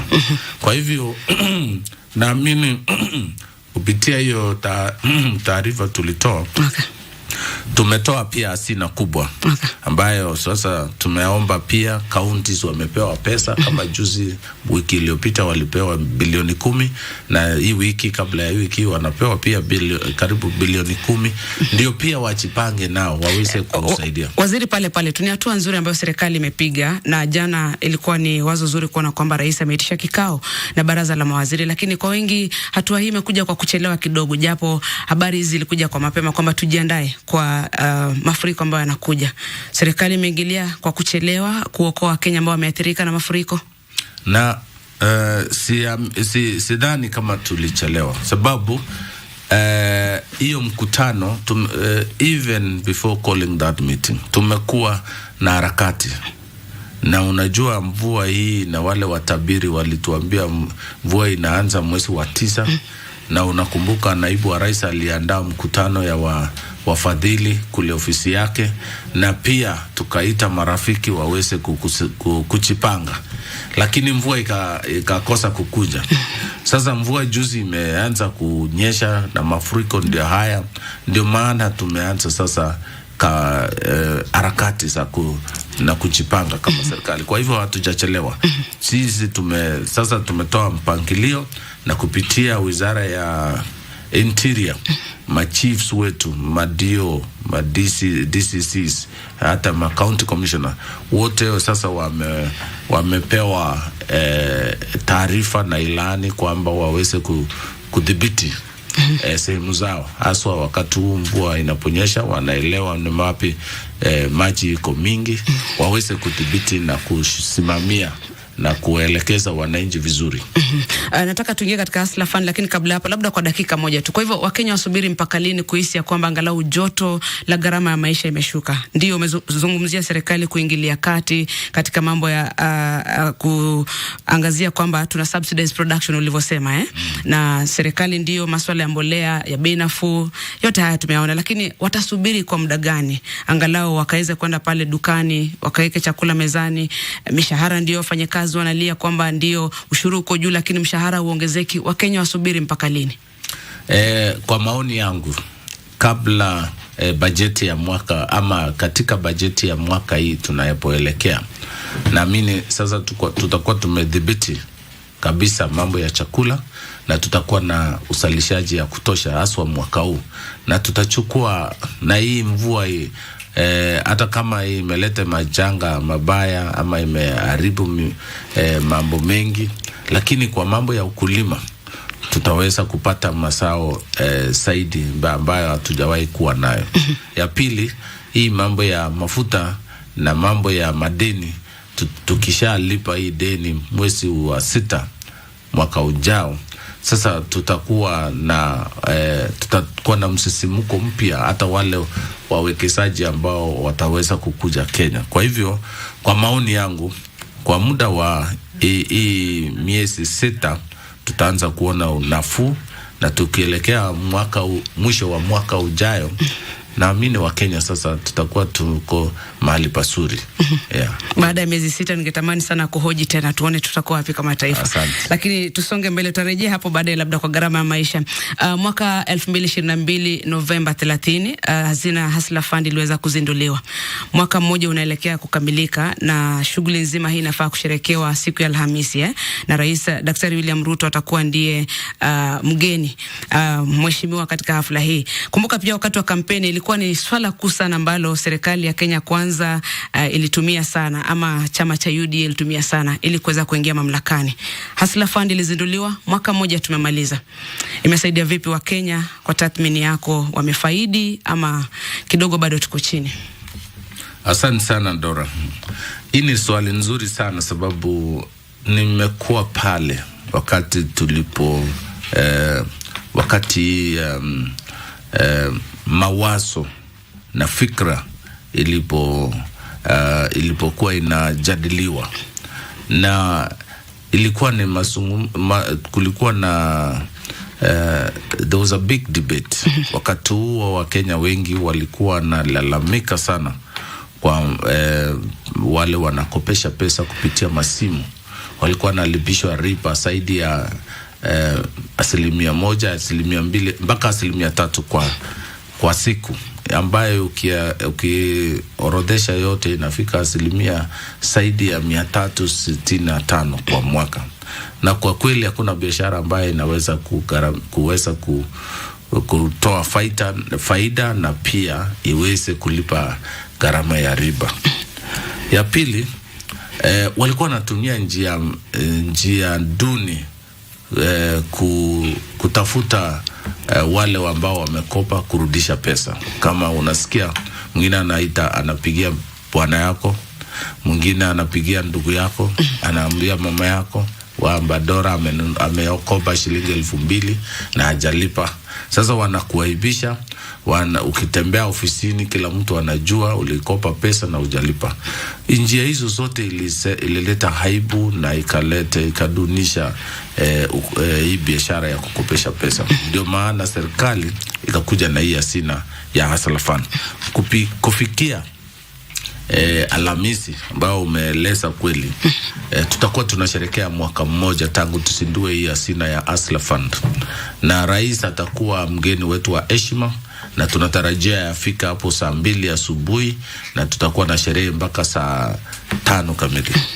Kwa hiyo sherehe tutakuwa tunasherekea maendeleo, na pia tutakuwa tunasherekea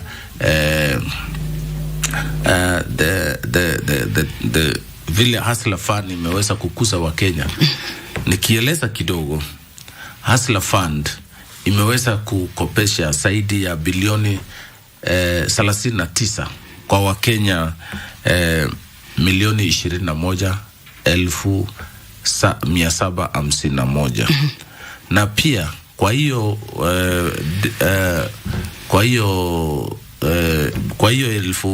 bilioni 39,610,000 wameweza kulipa na kurudisha milioni 28,600,000. Inamaanisha kwamba hii asina tuko katika nafasi nzuri na tuko karibu the same level with similar products. Our repayment rate is 72%. Kwa hivyo tunaona tuko mali mazuri. Pia katika hii asina ya Hustler Fund tunakopesha pesa na alafu tunachukua 5% tunaweka akiba. Kwa sasa hivi kutoka kwa wale wa Kenya milioni 21,754 tumeweza kuwekesha shilingi bilioni 1,980,000. Na pia tuko na Wakenya zaidi ya milioni 7 ambao wanakuja kwetu kila asubuhi saa 10, saa 11 asubuhi, saa 12 wakikopa hii pesa ya Hustler Fund na wanarudisha jioni. Hao ndio Wakenya, the true hustlers. Sasa wameweza kupata pesa ambayo inakarimu riba ya chini. Na hii nikitoa mfano mawili matatu. Juzi rais kabla ahutubie taifa aliongea na Harrison Katana. Huyu ni mhukuzi wa tuktuk kule Mombasa na amekopa zaidi ya amekopa zaidi ya 1,740 na amekopa hii pesa mara 814 na hiyo pesa anatumia kununua mafuta ya biashara yake na anaweza kopa mara 2-3 kwa siku. Kwa hivyo huyo ni mtu mmoja ambaye wacha nitumie neno hustler, mfano tu wa hustler mmoja ambaye amekopa zaidi ya mara 800 na amekopa shilingi 1,714 kabisa. Okay, tutakuja hapo waziri. Haya, mwingine amekopa milioni 4.5 ukiorodesha zote. Na yeye hakuna duka huko pale Eldoret. Na anatumia hii asina kukopa, kulipa, kununua vitu zake za duka, akiuza analipwa na kupitia M-Pesa, anarudisha, anakopa tena. Na saa hii ameweza kuweka deposits, savings ya 1,235 ambapo sasa anaweza enda benki yoyote kusaidiwa na anaweza pata hadi zaidi ya milioni 1 bila kutumia ile tunasema stakabadhi za kukopa pesa kama title deeds, logbooks, mambo ambayo Wakenya wengi hawana. Lakini Hustler Fund imewapatia nafasi ya kuweza kufanya biashara bila kuitishwa cheti cha kumiliki shamba ama cheti cha kumiliki gari. Kwa hivyo naamini tumeweza kurudisha hata wale mabenki makubwa. Nimeona kwa runinga, nimeona wakitangaza kwamba hata wao bei ya kukopesha pesa imerudi chini kutoka saa zingine wako karibu milioni 18, 14. Sasa wengine wanaanza kurudi hapo mahali tuko. Tunataka Wakenya waweze kukopa pesa kwa chini ya 10%. Shikilia hapo tu, tunachukua pumziko fupi sana upande wa televisheni, lakini katika redio tunaendelea na mjadala huu kabla turejee katika televisheni. Kwa hivyo mtazamaji, pumziko fupi kwenye televisheni, lakini redio tunaendelea. Mheshimiwa, umeeleza vizuri kuhusu, umetoa mfano mzuri wa yule mfanye biashara maeneo umesema ya Pwani, na swala hili liibua mjadala pia bungeni, ukikumbuka na waziri mbunge kutoka maeneo ya Migori Fatuma akisema kwamba kidogo inakuwaje mnasema ameweza kukopa hadi kima cha shilingi milioni ama 1,741 ama 14 ulivyosema. Inakuwaje akapata hicho kiwango ilhali wakati hazina Hustler ilipozinduliwa kiwango ambacho mtu angepata ni kati ya shilingi 500 na kiwango cha juu kilikuwa shilingi 50,000. Je, mliongeza zile pesa pasipo wananchi kujua ama tuelewe waziri? Asante Dora. Ningependa kujibu hilo swali ambaye Wakenya wengi wameshindwa vile hii mambo inaendanga. Unajua tumeanza hii asina mwenye anakopa wa chini anakopeshwa shilingi 500 vile umesema mpaka shilingi 50,000. Hivyo ndivyo tuliwatangazia Wakenya, na hivyo ndivyo tunaendelea kufanya. Na Wakenya wengi wakati tulipoanza tulikuwa tunatafuta limit kulingana na utumiaji wa simu ama ile M-Pesa vile transactions yako. So we use that to come up with a credit score and set up the limit. Kuna wengine walianza na shilingi 500, wengine walianza na 2,000, wengine walianza na 3,000, 6,000, 12,000. Na tumeongeza hii limit hii itakuwa mara ya pili, ambao tukienda hii Alhamisi wakati tutakuwa tunasherekea, kuna mambo karibu matatu rais atatangaza. Mambo ya kuongeza sasa limit kwa Wakenya wengi. Mambo ya unakumbuka aliahidi kwamba ukiwekesha 6,000 tutakupatia kama serikali 3,000. Atakuwa pia atakuwa anatangaza mambo haya, na pia njia ambayo tutawaelekeza Wakenya kwa hii mambo ya manyumba, wakitaka nyumba, wakitaka hii mambo ya afya, hiyo ndio tutafanya. Na tukirudi pale kwa swali lako, huyu Harrison kila siku akikopa anapewa limit yake. Alianza na 1,600 na kila wakati anapokopa anapewa hiyo pesa kupitia simu yake, na akilipa analipa pesa yote. Sasa inampatia nafasi ya kukopa tena. Sasa hii Hustler unaweza kopa mara 3 mara 4 kwa siku, lakini ukikopa lazima urudishe yote ndio tuweze unapata nafasi tena ya kukopa. Ile motisha anapata ile nikimuongelesha anasema ninajaribu kuunda savings yake. He's trying to build his savings. Ndio wakati mmoja anaweza kupata pesa ya kuweza kununua tuk ingine. Kwa hivyo wakati huu sasa huyo Harrison ashawekesha zaidi ya 40,000 kwa account yake. Kwa hivyo anaendelea kama akiba savings. Kama akiba. Ameweka kwa akiba yake shilingi 40,000. Hii ndio njia moja ya kuokoa Wakenya, sababu watu wengi wanashinda wakifanya biashara usiku, ikifika jioni hiyo pesa yote wamepata, faida yote wamepata wanatumia, lakini hawana mpango akiba ya aswa wakati wa useeni, aswa kukitokea shida. Sasa Wakenya wengi wakiwa na kiosk na biashara ndogo, wakipata shida, hiyo biashara inafungwa, anatumia ile pesa alikuwa nayo kujiokoa kwanza, kama ni ugonjwa, kama ni mtoto anaenda shule. Lakini tukimwekea hii akiba, sasa tunaanza kumfunza kwamba unaweza kuwa nafanya biashara ndogo ya mama mboga, ya kuuza samaki, lakini pia wewe wekesha shilingi 50, shilingi 100 kila siku, uweke kwa akiba. Kwa mwezi utakuwa na 3,000, kwa mwezi utakuwa na 10,000, 20,000. Na hiyo wakati wa useeni ama wakati wowote utakuwa na shida, utakimbilia ile akiba. Na sisi kwa mpango yetu, ukiwekesha tukimaliza hii mwaka mmoja, wale walianza kama walikuwa wamesave 235,000 anaweza kupata shilingi 30% of 235,000 which is almost about 60,000 anaweza kupata. Kwa hivyo huyo mtu atakuwa amejipanga.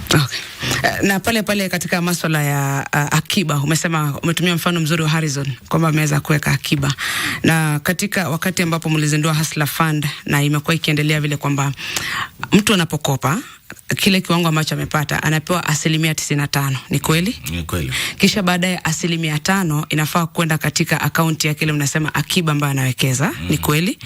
Basi ikiwa hivyo, Mkenya anajiuliza sasa, iwapo nimekuwa nikiwekeza 5% labda kwa miezi kadhaa kama Harrison, baada ya miaka 2 nataka kupata hizi pesa zangu, hii akiba yangu ambayo nimekuwa nikiwekeza. Je, naweza kupata pesa zangu? Manake kwa wengi hata hawajui basi zile pesa zinapokatwa zinakwenda wapi. Kwanza tueleze pesa zinawekezwa wapi, na jambo la pili, wapo nataka kupata akiba yangu baada ya miaka kama 2 kutumia, nitapata? Asante sana Dora, hiyo ni swali nzuri sana.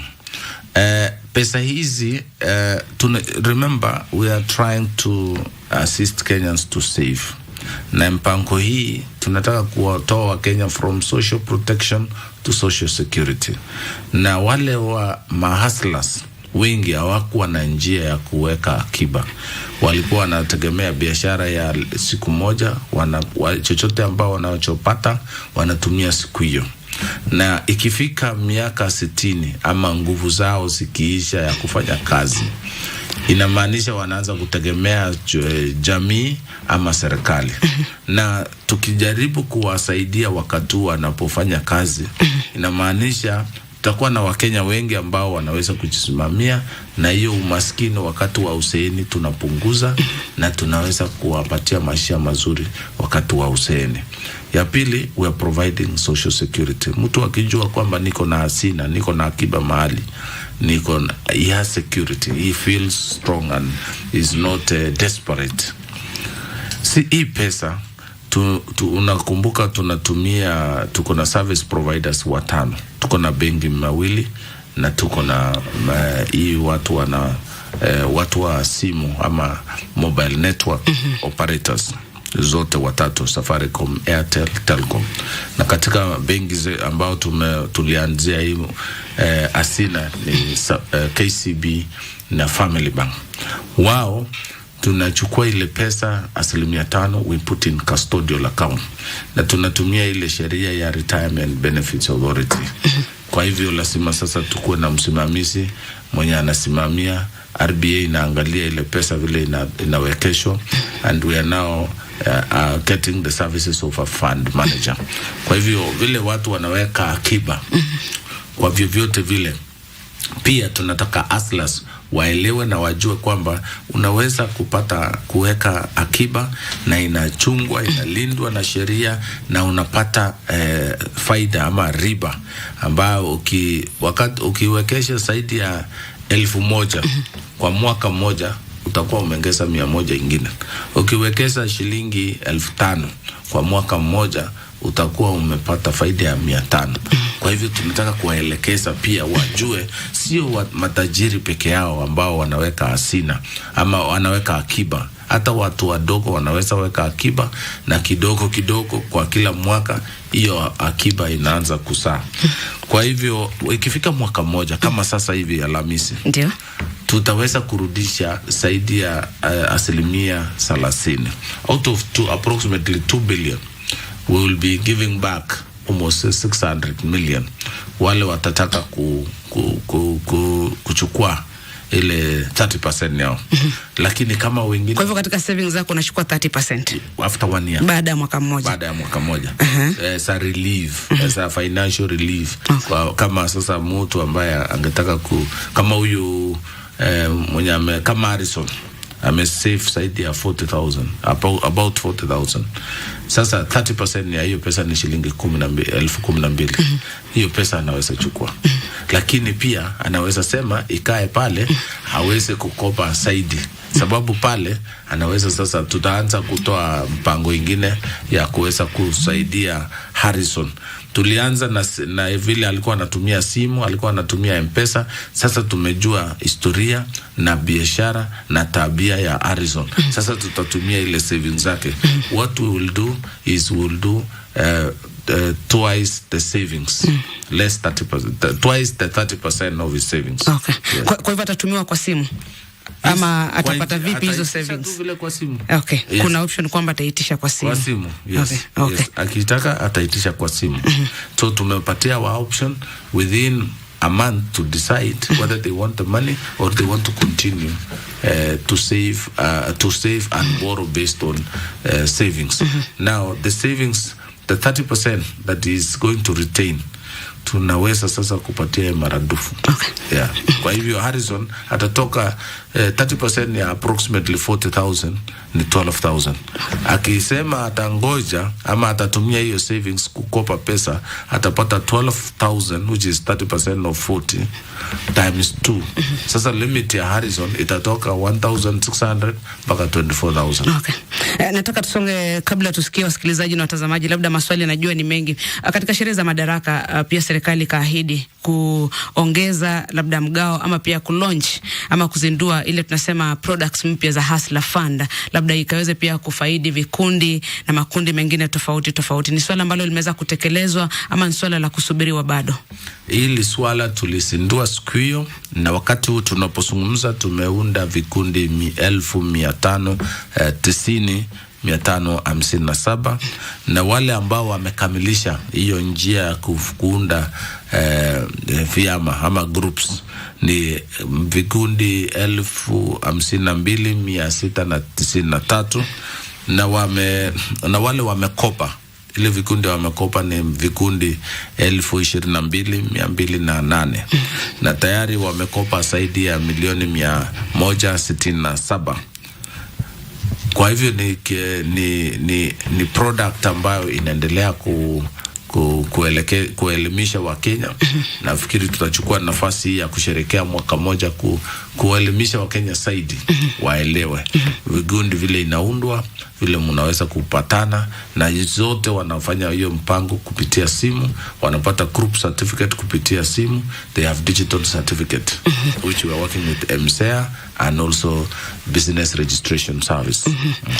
Mtazamaji wa Channel 1 na msikilizaji wa Radio Taifa, tunaendelea na mazungumzo kuhusiana na Hustler Fund. Tuko na waziri Mheshimiwa Simon Chelugui tukiangazia mambo ya Hustler Fund. Kumbuka mwaka mmoja unaadhimishwa siku ya Alhamisi tangu kuzinduliwa kwa hazina hii ya Hustler Fund, na alivyosema waziri mwanzoni ilikuwa ni kukimu mahitaji ya saa mwananchi yule wa chini pia ili akaweza kujikaza katika haya maisha. Je, wamepiga hatua nzuri? Umefaidi kupitia hazina hii kwa namna gani? Tupe kauli zako kwa mitandao ya kijamii KBC Radio Taifa, Sauti ya Mkenya na KBC Channel 1. Vile tutangazia baadhi ya masuala ambayo mnaibua pale. Kabla tusikie na kupokea maswali waziri, tulianza kwa kuzungumzia gharama ya maisha ambayo wengi wa Kenya wanapambana kumudu.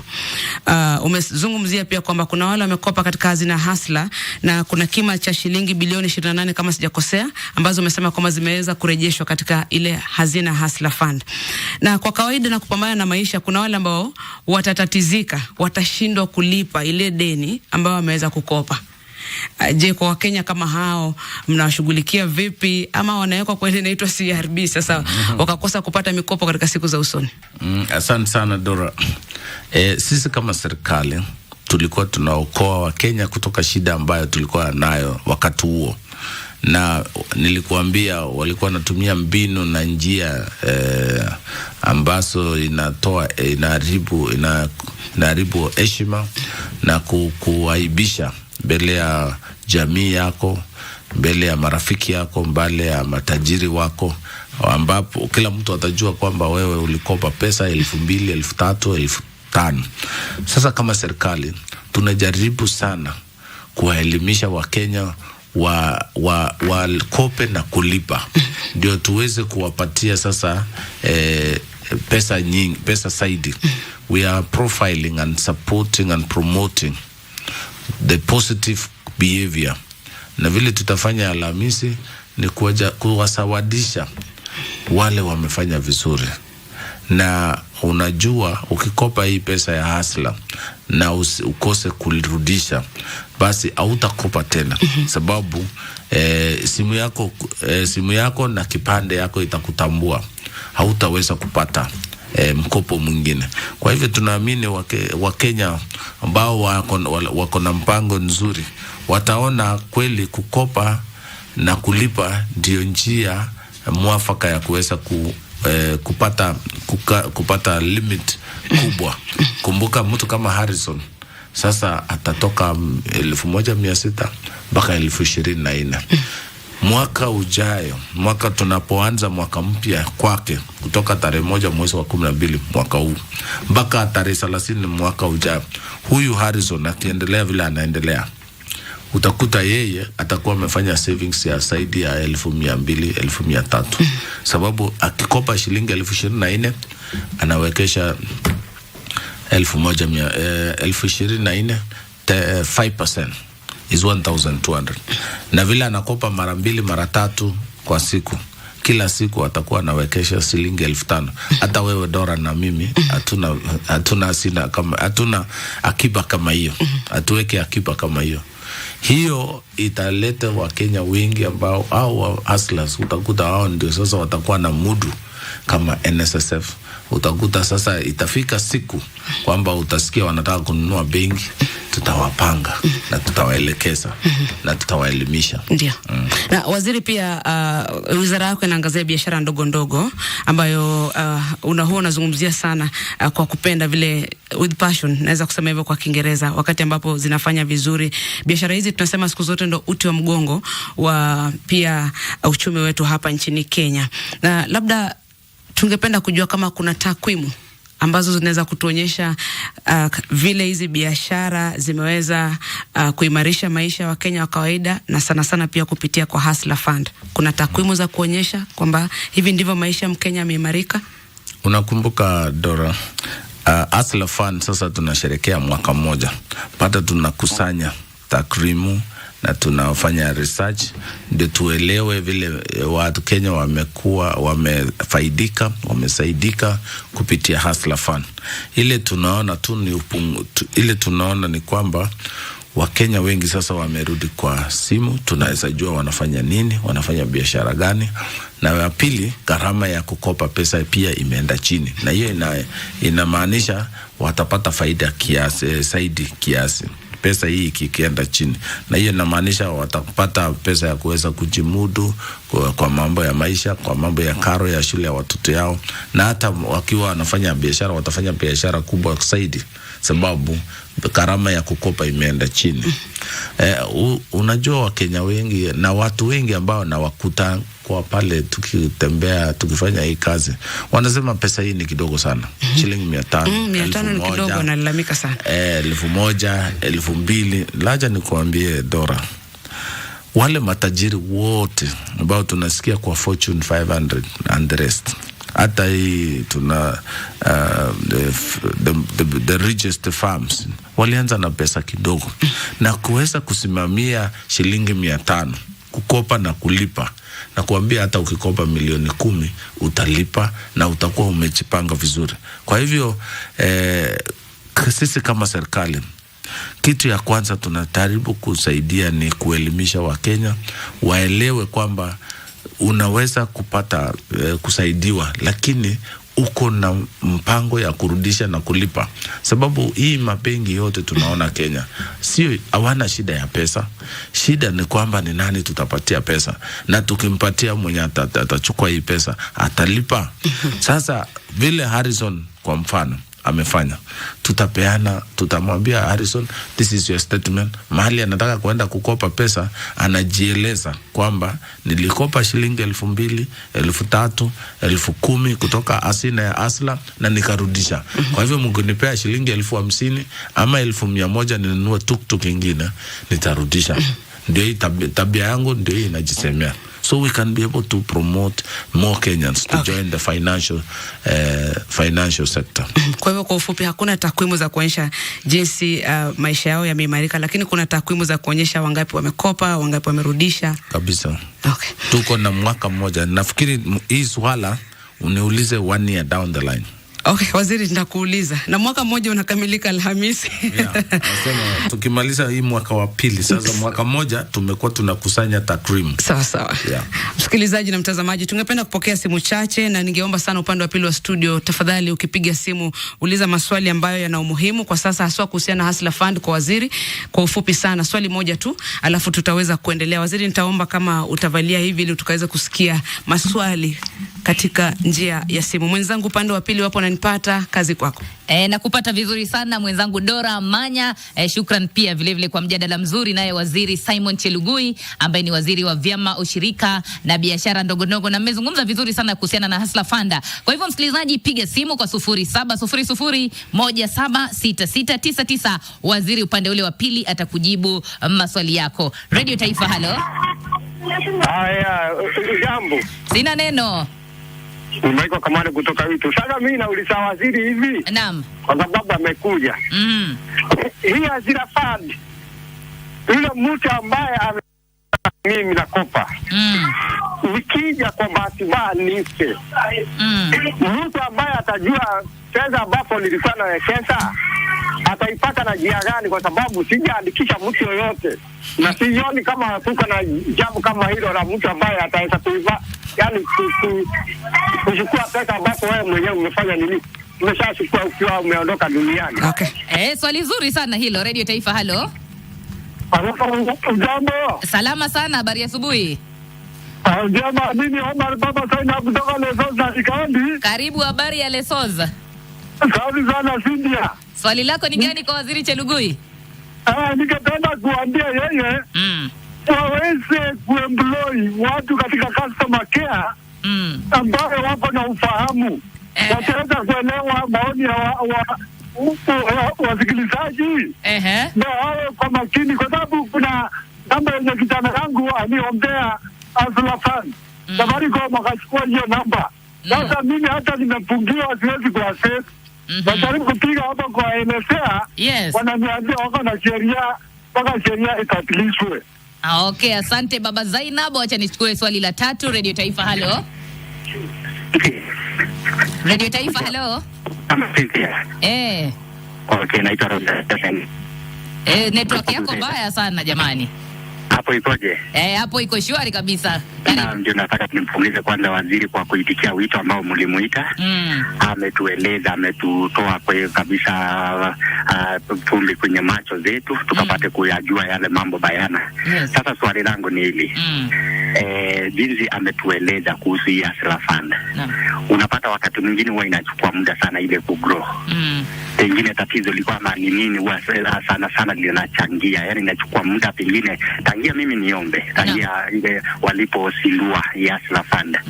So ukijaribu kuyaangalia hadi wa leo ile limit bado iko pale pale. So pengine shida iko wapi, na tungetaka kujiendeleza zaidi kule kuwekeza. Sasa ndio inakuwa inasidisha ile limit ya kwangu, pengine ni nini tatizo na wanashughulikia aje swali kama hilo. Barikiwa sana. Asante sana kwako Dora Manya pamoja na Waziri Simon Chelugui mujibu maswali hayo matatu ya wasikilizaji wetu. Asante sana Cynthia Anyango upande wa pili wa studio. Waziri, umepokea maswali haya. Tuanze na swali la mwisho. Mtu amekopa, limit yake iko pale pale. Alianza na 500 na huwa anapewa 495.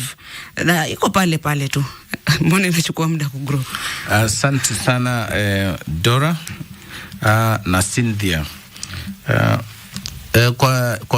Kwa muda wa mwaka mmoja tumeongeza hii limit mara moja, sababu pia tulikuwa tuna jaribu kuelewa na kuelewa vile hii asina itaendeshwa. Lakini kwa hiyo Alhamisi tunapoenda kusherekea mwaka mmoja, tutakuwa tunatangaza na tumeomba rais kwamba tutakuwa tunafanya mabadiliko kwa ile limit kila mwezi 4. So this problem will be solved and we'll be raising the limit automatically every 4 months. Okay. Swali la pili ni kutoka Omar, ametueleza kwamba tuweze kuandikisha wale ambao watakuwa nazungumza wa Kenya aswa kwa mambo ya customer care. Na hiyo maono nimechukua kwa umakini na nitajaribu kuelekeza vizuri kwa wale ambao wanasimamia Hustler Fund. Ya 3 ni kutoka Michael, ameuliza hii akiba yake wakati mnapokuwa hapa duniani na hata akiondoka itakuwa wapi? Lekezwa na kusimamiwa kama vile tunaposimamia any other pension and savings. Going forward tutakuwa tunauliza ni nani angependa next of kin ambaye angependa kurithi mambo yake. Kwa hivyo mwanzoni hakuja kuwa na hiyo option kwamba kuna mtu anaweza kurithi mali yako. Hatujakuwa na hiyo option. So tunapoelekeza kudhibiti vizuri asina hii, tunaanza sasa kuzungumzia mambo kama haya, na hilo ni swali nzuri sana, sababu hii pesa itakuwa wapi, itakuwa inasimamiwa aje, na atakuwa anaweza kupata namna gani, na kama yeye asipochukua hii pesa itakuwa wapi. Kwa hivyo hilo swala tutawaelekeza Alhamisi vile hii asina na akiba itakuwa inasimamiwa. Kwa hivyo kwenda mbele watakuwa naweza kuangalau uteue mtu mwenye baada ya wewe kuondoka duniani usikuwe na wasiwasi, kuna mtu atapata savings zako. Yes. Kama shamba na gari atuendange nayo atuende nayo binguni.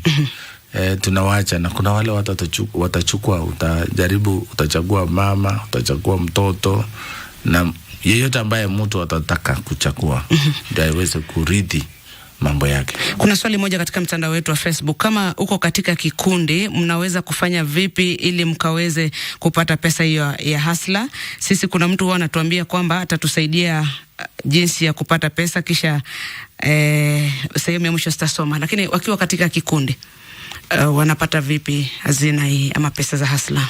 Njia ya kuunda vikundi, nimesikia watu wengi wamesema ni njia mrefu sana.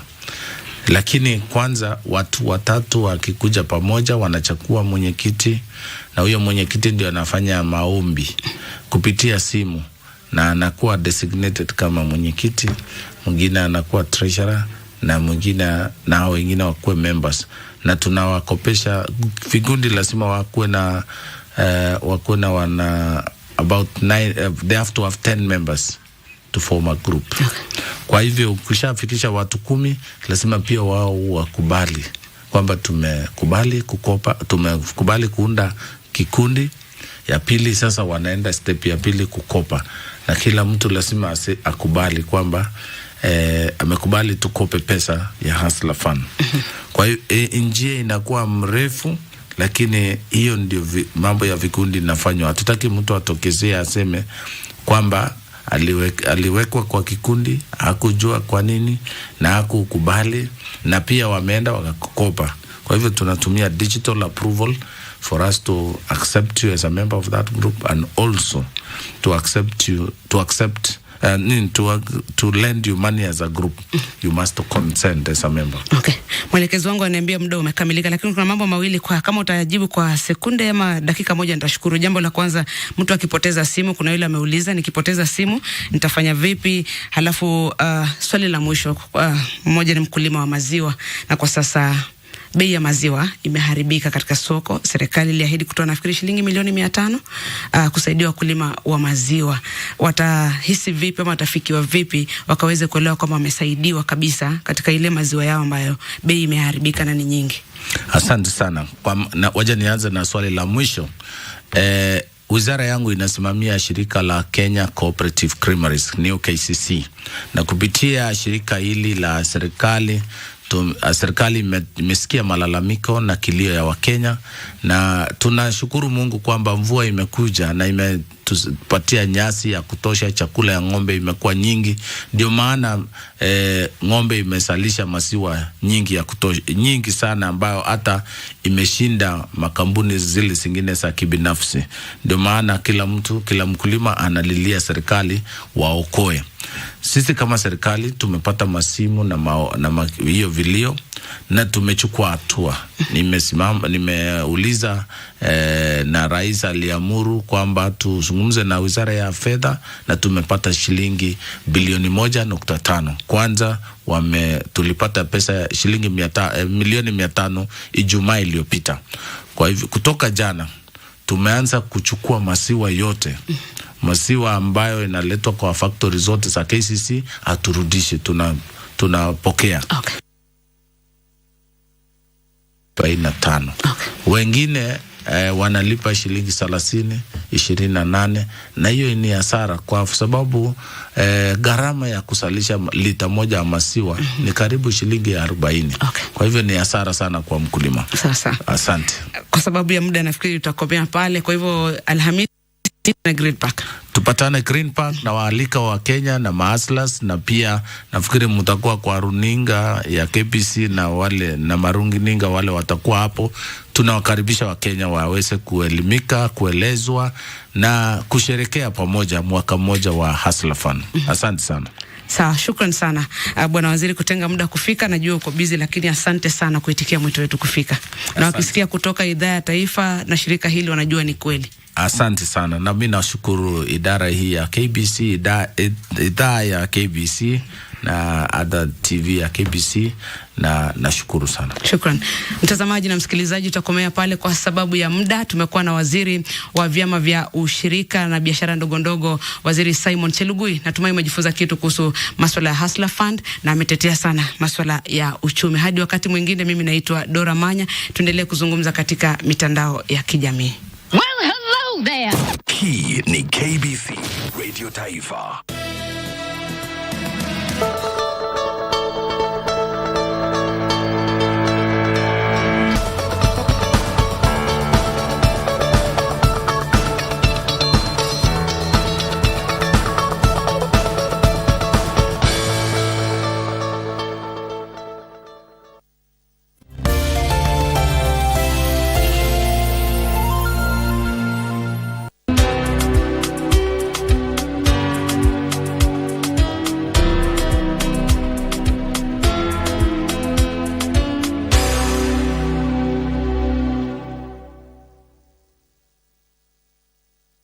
The stage is set for a showcase of young talents as Kenya hosts the Sekafa Under-18 Championship from the 25th of November to 8th of December in Kisumu and Kakamega. Kenya, Sudan, Rwanda, Somalia, Zanzibar, South Sudan and Uganda are battling for the title in the two-week tournament. The group phase matches are scheduled 25th of November to 1st of December. Then the semi-finals will be played on 5th of December and the final on 8th of December, all in Kisumu. Catch the matches live on KBC Channel 1, your true sports partner.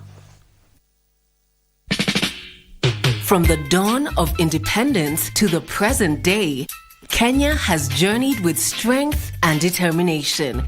We celebrate Kenya at 60.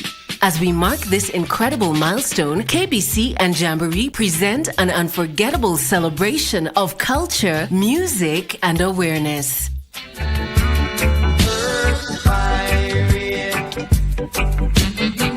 Immerse yourself in a musical journey featuring global sensations like the Mighty Itals and Everton Blender, all the way from Kingston, Jamaica, along with our incredible homegrown artists.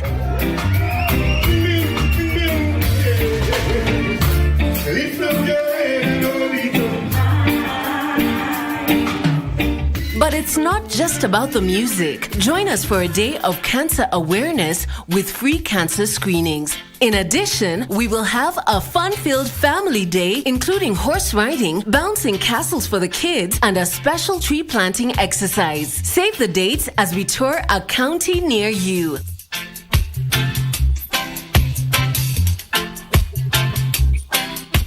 Ticket information is available on our social media handles at Jamboree Festival KRE. Join the celebration, feel the rhythm, and make memories that will last a lifetime.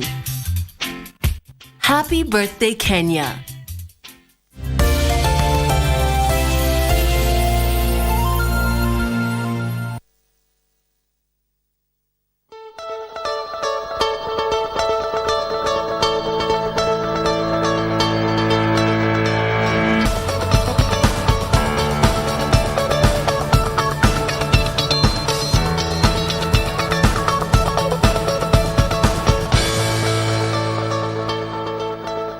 Among adults aged 20 and older, about 90% have had at least one cavity. 1 in 4 adults aged 20 to 64 currently have at least one cavity. Cavities are permanently damaged areas in the hard surface of your teeth that develop into tiny openings or holes.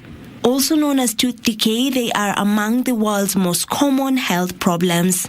Dr. Collins from Abdallah and Associates Hospital gives us some insights on this common health problem. A cavity is simply, it's called a cavity, it can be a hole, it can be, in dental terms we call it caries. It's simply decay of a tooth where there's no continuity in the lining of a tooth because of corrosion. Now it creates kind of a depression on a tooth. Could be either on top, on the sides, or in between the teeth. Yes. Everyone has bacteria in their mouth.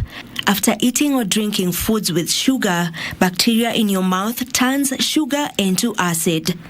Plaque starts forming on your teeth soon after eating or drinking anything sugary. Every human being has bacteria in the mouth.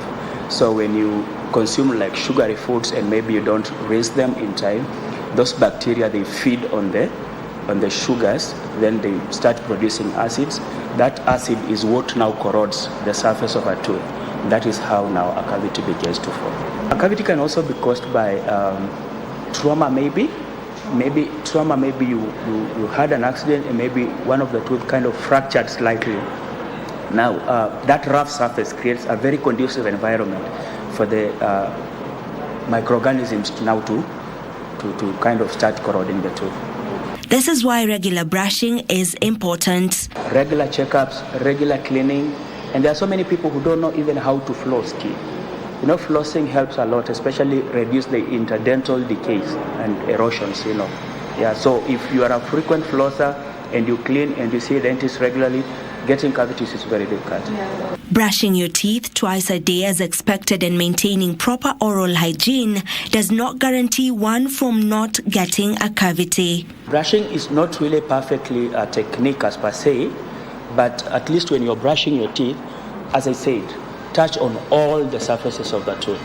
Our tooth has how many surfaces? It has 5 surfaces. Okay. Every tooth has, you see like this tooth here, it has 5 surfaces. We have the outer surface, we have the inner surface, we have this one behind, we have this one in front, then we have the top. All those are 5 surfaces. So when you are brushing your tooth, at least make sure that all the surfaces in a way have been touched. You brush on the outer surface, you brush on the inner surface, you brush on the top, and at least in between the teeth.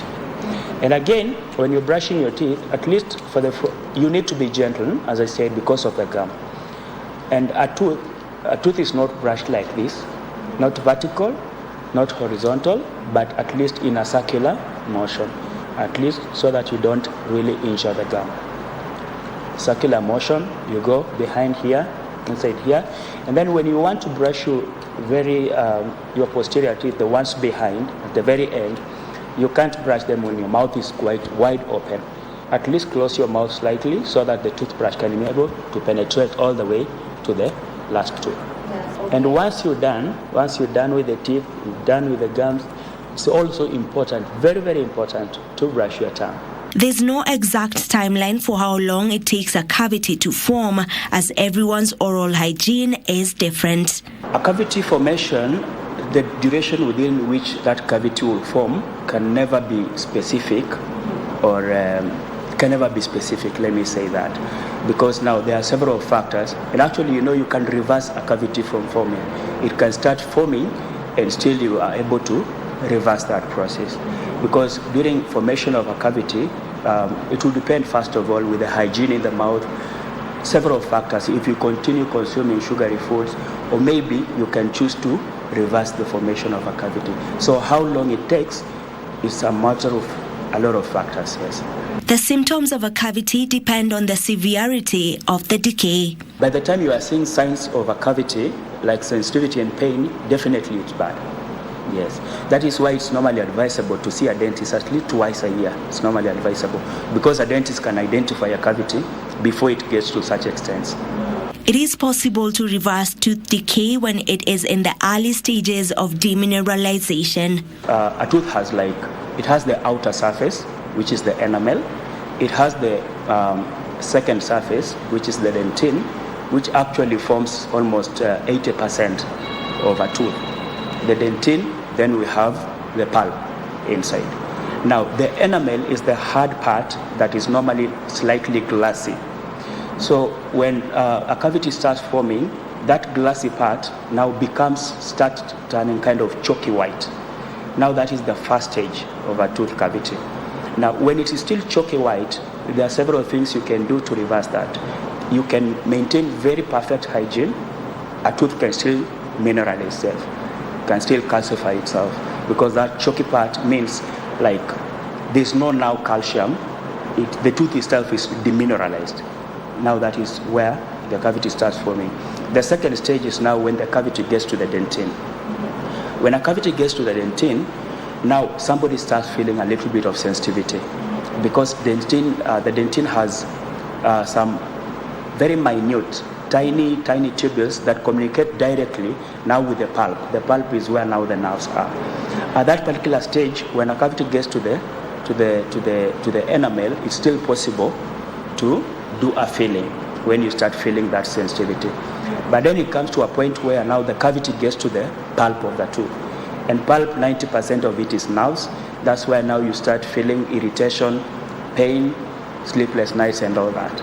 As much as tooth decay is a common dental problem, you can be able to reduce your risk of getting it by doing a number of things, including eating fruits and vegetables rich in fiber and foods rich in calcium. A regular checkup at your dentist, doing cleaning, not brushing at home, doing cleaning with the dentist. That's number one. Regular checkups, hygiene is very important. Number two is diet, what you eat. You know that people who love junky foods, all they do is just maybe snacking, sweets, biscuits, cakes, soda and all that. Those are the kind of things that causes cavity. So if you reduce your diet on sugary stuff like that, then definitely you are not at risk of getting cavities. Yes. A cavity can destroy a tooth once it's reached the pulp stage of tooth decay. At this stage, the damage to the tooth may be so severe that it cannot be saved with treatments and may force removal of the tooth affected. Of course, you'll have to lose the tooth. You won't be able to put up with the pain when a cavity gets into the pulp. Now, when a cavity is still on the dentine, at least you can do a filling, at least to ease the sensitivity. But once it gets to the pulp, now it's very difficult. You know, the pulp once injured, it can never heal. So you just have to do away with the pulp itself. Yes. Treatment options like filling, crown or root canal depend on the extent of the damage to the tooth. Before it gets to the dentine, when the enamel is still chalky white in color, you can apply what we call fluoride therapy. At least the fluoride can be able to reverse the cavity. Once it gets to the dentine, now in that stage, you just have to do a filling, a permanent filling. Yes. Once it passes now the dentine, or when it's so close now to the pulp or the nerves, that is now where you have the option of maybe doing a root canal or anything. Prevention, as they say, is way better than cure. The same applies to oral health. Make a point of visiting your dentist at least twice a year. For Good Morning Kenya, I'm Vivian Dagwa.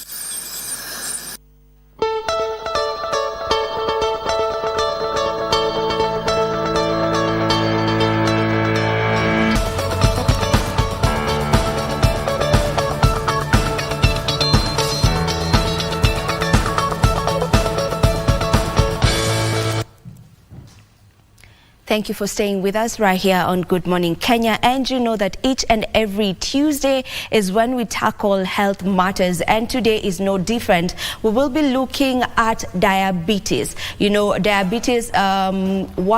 Diabetes Day is celebrated on the 14th of November, but the entire month of November is on creating awareness on diabetes. And as we come to a close of this month, it is only right for us to get into this particular conversation. And today we will be looking on ways to manage this condition that is diabetes. And joining me for this particular conversation is on my far right, Dr. Priska Mungla, who is a consultant physician, diabetes specialist, and endocrinologist. And joining us as well is Brian Ekodere, and he is a person living with type 1 diabetes. If we may just get directly into it. Doc, welcome to the program. Brian, welcome to the program. If we may begin by you defining for us what diabetes is, for someone who's watching us at home to get to understand what exactly we are getting into. Thank you so much, Vivian, for having us. And as you've rightly put it, November is World Diabetes Awareness Month. This month, our theme was Know Your Risk, Know Your Response. So I think this is a good forum for us to educate ourselves and to be able to empower ourselves. So for a start, diabetes is just a condition that the body has elevated blood sugar. And this can come about either because your body is not producing enough insulin. Insulin is an important hormone from the pancreas that helps regulate our blood sugar, especially when you've had a meal. So if you don't have insulin at all, then you'll have what we call type 1 diabetes. Then we have some who have insulin, but it is not enough. So it's a relative deficiency of insulin. Or you have enough insulin, but your body is not able to utilize it as much, especially in people we see who are overweight. And this gives us what we call type 2 diabetes. So for simple purposes of this educative talk, we'll mainly say that there are three entities of diabetes, which is type 1, type 2, and then a unique entity, usually we see it in pregnancy, what we call gestational diabetes, which just comes because of all the hormones that the body produces, and most of the time they tend to recover after delivery. Yeah. Yes. What are some of the causes, maybe? So the causes will depend actually on the type of diabetes. Type 1 diabetes, because we know that the body does not have enough insulin, would come about from a mixture of genetic factors, and as well at times we see certain infections would predispose one to getting it. So you get the infection, then as your body is sort of fighting it using your white blood cells, they accidentally see that the pancreas is equally a threat, then it will destroy the pancreas, then now you have no insulin at all, then you get type 1 diabetes. Then for type 2 diabetes, that's where now there are things we can be able to control, because you have, of course, genetic component. That's why when you come for the consultation, some patients get bored when you ask them, is there anyone who has diabetes? But it's just to track and see if it's sort of genetic. So strong family history means both on your mother's side, your father's side, many of your uncles, aunties, you know, have diabetes is a risk. And So then it can be hereditary? It can be, but the main thing, especially for type 2, is lifestyle, where we are overweight, we are sedentary, we are not doing any physical activity. Some of the food choices that we take, we are drinking, we are smoking. Then you find also some medication that we use a lot, especially they are called steroids. We see them a lot in people who have asthma or arthritis, or even if you just go to some of these small chemists, they'll always tell you there's that blue pill they are given that makes all their problems go away, but in the long run you find that it brings us problems in terms of sugars. Yes. All right, Brian, you are a person living with type 1 diabetes. Maybe when did the diagnosis happen? I was diagnosed in 2016, mid-2016, where the symptoms were I was having a lot of feeling so thirsty, going to the washrooms every now and then I became so thin without trying. So I was actually around 70 kgs, and I actually went down to 50-something kgs in a span of 2 weeks. That was the main symptoms of type 1 diabetes that I had then.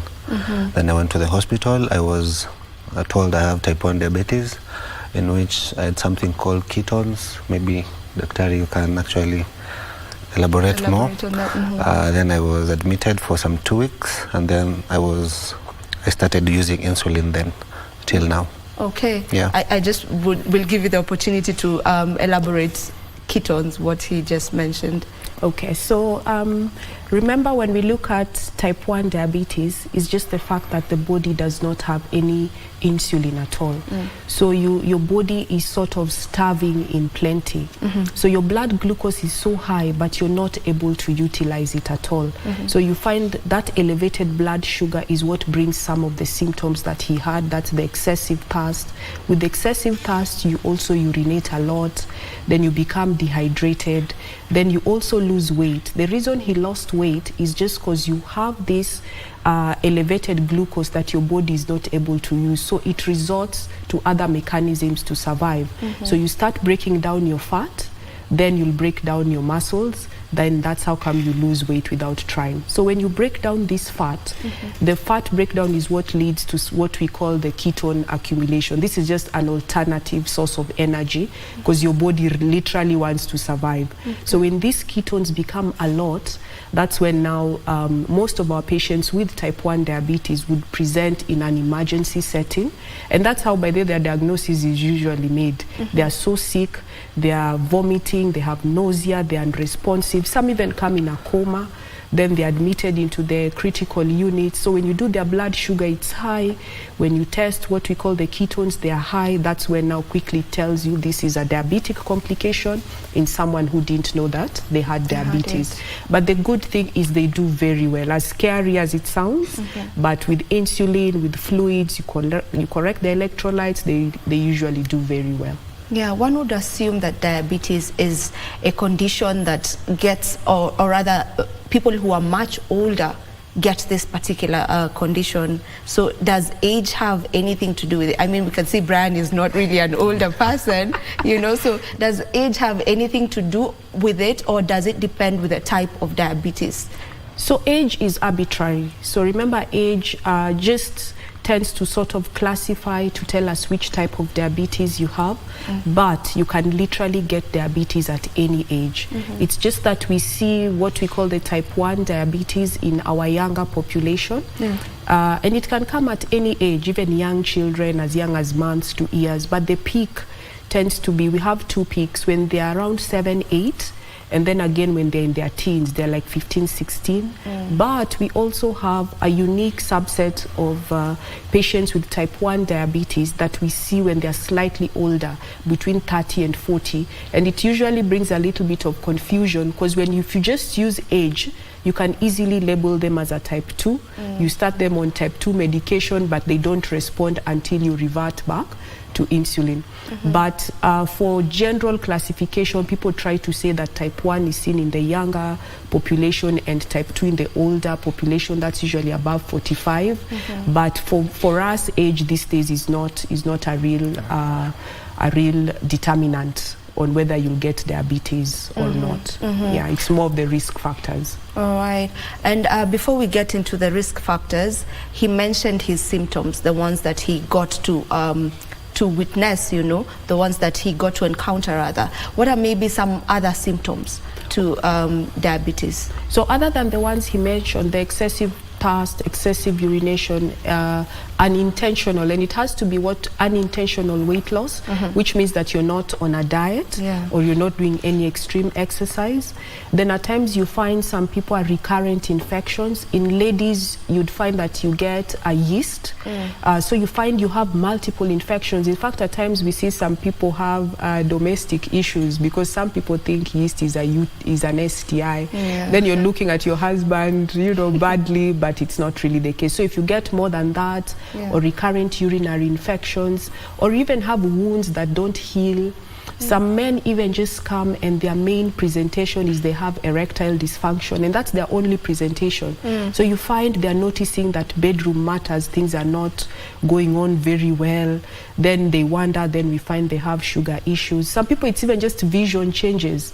You go to the optician that, you feel like your eyes, you're not seeing well, you want glasses. In fact, these days we thank God that our ophthalmologist or eye specialist, in fact, if you go, they'll check your sugar, blood pressure first, because at times that's where the problem is. So you find you just have either blood vision or lenses are not clear.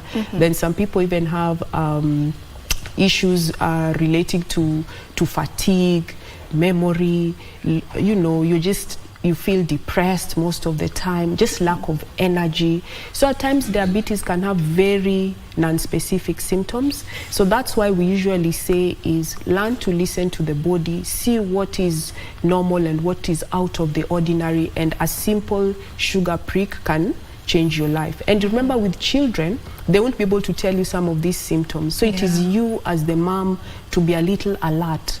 You know, if they're asking you for more water than usual, you should know what their usual is. Then you investigate. Or if all of a sudden they don't want to play with the other children, they're tired, or someone you had already potty trained is wetting the bed, that should tell you that their urge to urinate is more until they have accidents more than they should. So we listen to our body. Walk in for any chemist anywhere, you can easily get a sugar prick. Even you right now, Vivian, you look normal, but we'll tell you to get a sugar check just to at least know what your baseline is, because majority of the patients with diabetes are asymptomatic, which means they do not have any symptoms. For Brian, are you on daily medication? Yes, I'm on daily medication. I'm on insulin. I use at least 3 times in a day. That's before meals, and 1 insulin just before bedtime. That's how I manage my sugars, through insulin, diet, and a bit of just knowing your body. As the doctor said, sometimes you have to listen to your body, know how your body reacts to daily approach in life, and just to be aware of the situations that you're in.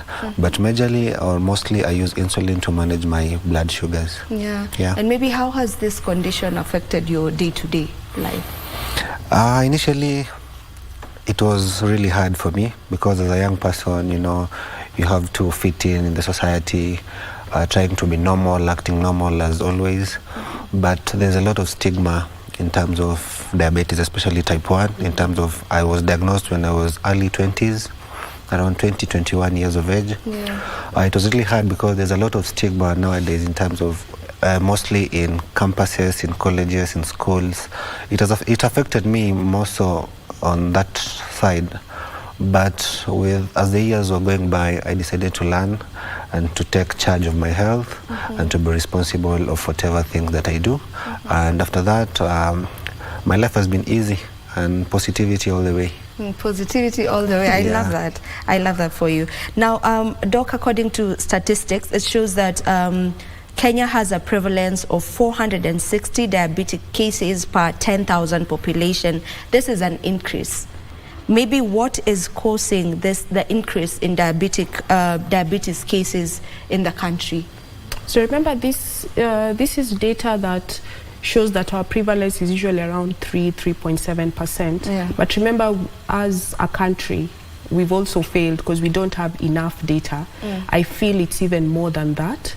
And the reason we even need to worry is even projections by IDF project that in the next, by 2045, that number is even going to double and triple. Around 5 points. Yes, almost 5-6%. Yeah. And it is estimated that diabetes and obesity is going to be our next pandemic, like in the next decade or so.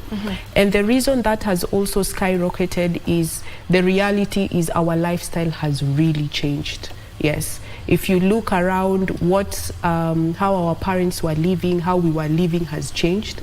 These days, every corner you look around, there's fast food. I'm sure if we snoop into your phone right now, you may have ordered something, last night, and it's okay because also life is really busy. But the problem is our diet has changed. We are eating more fast food, the junk food to appease ourselves, our children on Sunday. Those are our treats. They are everywhere. There are so many apps. They are cheap. There are offers. But also we are not doing exercise. So we are really sedentary. Even to move from here to, my office, I'll drive. Or you'll take a motorbike. So the less we are doing some of the physical activities, the problem. And also we are drinking more. We are smoking more. So it's more of our lifestyle change. And we've copied most of the things that we used to see in the West. So if we take a step back and just look back to how our parents, our grandparents lived, I think that's where we'll be able to cap that. Because if we eat some of the foods they used to eat, which are more of the organic things, and that's what the West is doing. The West people have moved to organic, produce. Everything should be organic, certified. So if we start shifting towards that, then I think we'll be able to nip that in the bud. Yes. It is estimated that 44% of diabetes cases are undiagnosed. Yes. Why is this the case?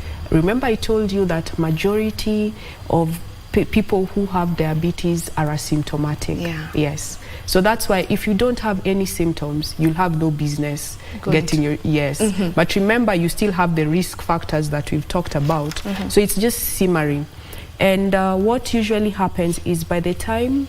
Type 1 diabetes is straightforward because when your body doesn't have insulin, it will shut down immediately. But type 2 is a progressive illness. So you find that you move from normal sugars to a period of abnormal sugars before you reach diabetes. So this period of abnormal sugars to diabetes, remember the sugars are already slightly higher than they should. You don't have much of a problem unless you accidentally get your sugars checked. So here to this transition is where the secret lies. And even by the time you're diagnosed with diabetes, this is type 2 diabetes, you've had abnormal sugars for usually almost 5-10 years prior to that. That is why there's a huge chunk of people undiagnosed. And that's why even by the time we diagnose you with type 2 diabetes, some of the complications have started setting in. That's why you'll be diagnosed and your doctor will send you for a battery of tests. You'll wonder why. It's because now you want to start looking backwards to see which of the organs have been affected as you tailor-make your treatment. So what we usually educate our patients is on months like this, that everyone and the hype is about diabetes, this is the time for you to be curious. Yes, and don't just look at it that, I look skinny, I might get away with it. No, just walk in, get your blood sugar checked. It can actually change your life. Because if we find you in what we call the pre-diabetes stage, with intense lifestyle interventions, we can push you back to sort of be normal. So it's all about curiosity and awareness. Yes. All right, let's take a break and then we'll be back in a moment.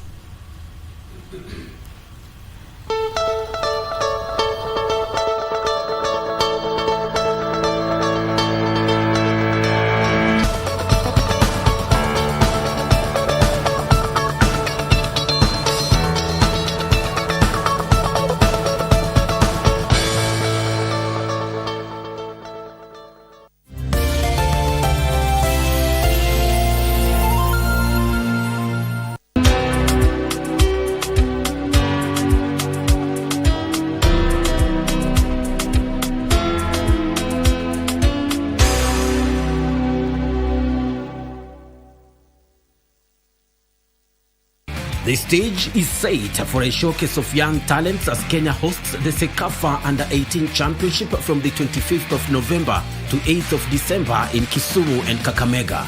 Kenya, Sudan, Rwanda, Somalia, Zanzibar, South Sudan and Uganda are battling for the title in the two-week tournament. The group phase matches are scheduled 25th of November to 1st of December. Then the semi-finals will be played on 5th of December and the final on 8th of December, all in Kisumu. Catch the matches live on KBC Channel 1, your true sports partner. KBC Channel 1 magazine programs strive to disseminate news and information. Welcome to Happening in the World of Entertainment and achievements of individuals navigating through life. Be part of the intelligent conversation up at KBC Channel 1. Related to the interest of Kenyan public on various subjects of national importance. Keeping you up to date with the latest tech news, challenges, and remarkable stories of individuals with disabilities. And you have a say. Our magazine programs empower communities with words for conversations and a common language to approach the world. For your infotainment needs, we have a great range of programs.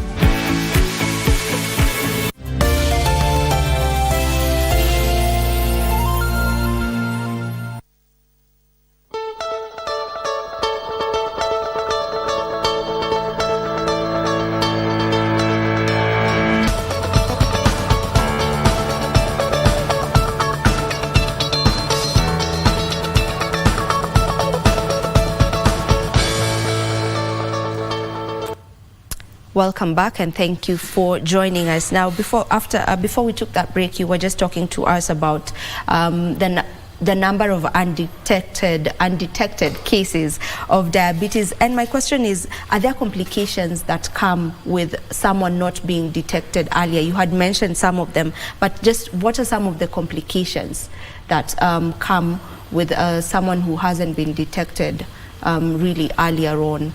Okay. So remember, diabetes can literally affect any part of your body, but some of the organs we really worry about are our vital organs. So it can affect your eyes, vision. It's actually, I think, the second leading cause of vision impairment and vision loss. So the eyes, even in the mouth, we have people who get recurrent infections, recurrent dental caries, tooth loss, inflammation. Then we come to the heart, leading cause of heart attack and heart failure. Then we come to the kidneys, leading cause again of kidney failure, leading to dialysis, which is also very expensive. Or at times, if your kidneys have failed, you have to get a transplant. And that's the time you realize even your people might not donate for you a kidney when you really need it. So kidney, then again, when we go down to the nerves and the feet, you find that that's where again we find most leading cause of amputations, which is not traumatic like due to an accident, because they get recurrent wounds, then that don't heal very well. Then also the blood supply to the leg is impaired. Then you find they get amputations. And I have patients who actually have been amputated both sides. So you can imagine you're young, you've lost both legs. How are you supposed to earn a living? Adaptation is difficult. Then also things like strokes. Then now even mentally, it's the leading cause of things like depression, anxiety, as even he was telling us about how the stigma he got initially. So you find that it can really put you in a state of now you're depressed, withdrawn, because you're young, you want to live your life, and here you are trying to inject your insulin, trying to measure what you eat and all that. So remember, diabetes can literally affect any part of the body. Yes. Okay. Brian, are there triggers that maybe worsen the condition? There wasn't any trigger.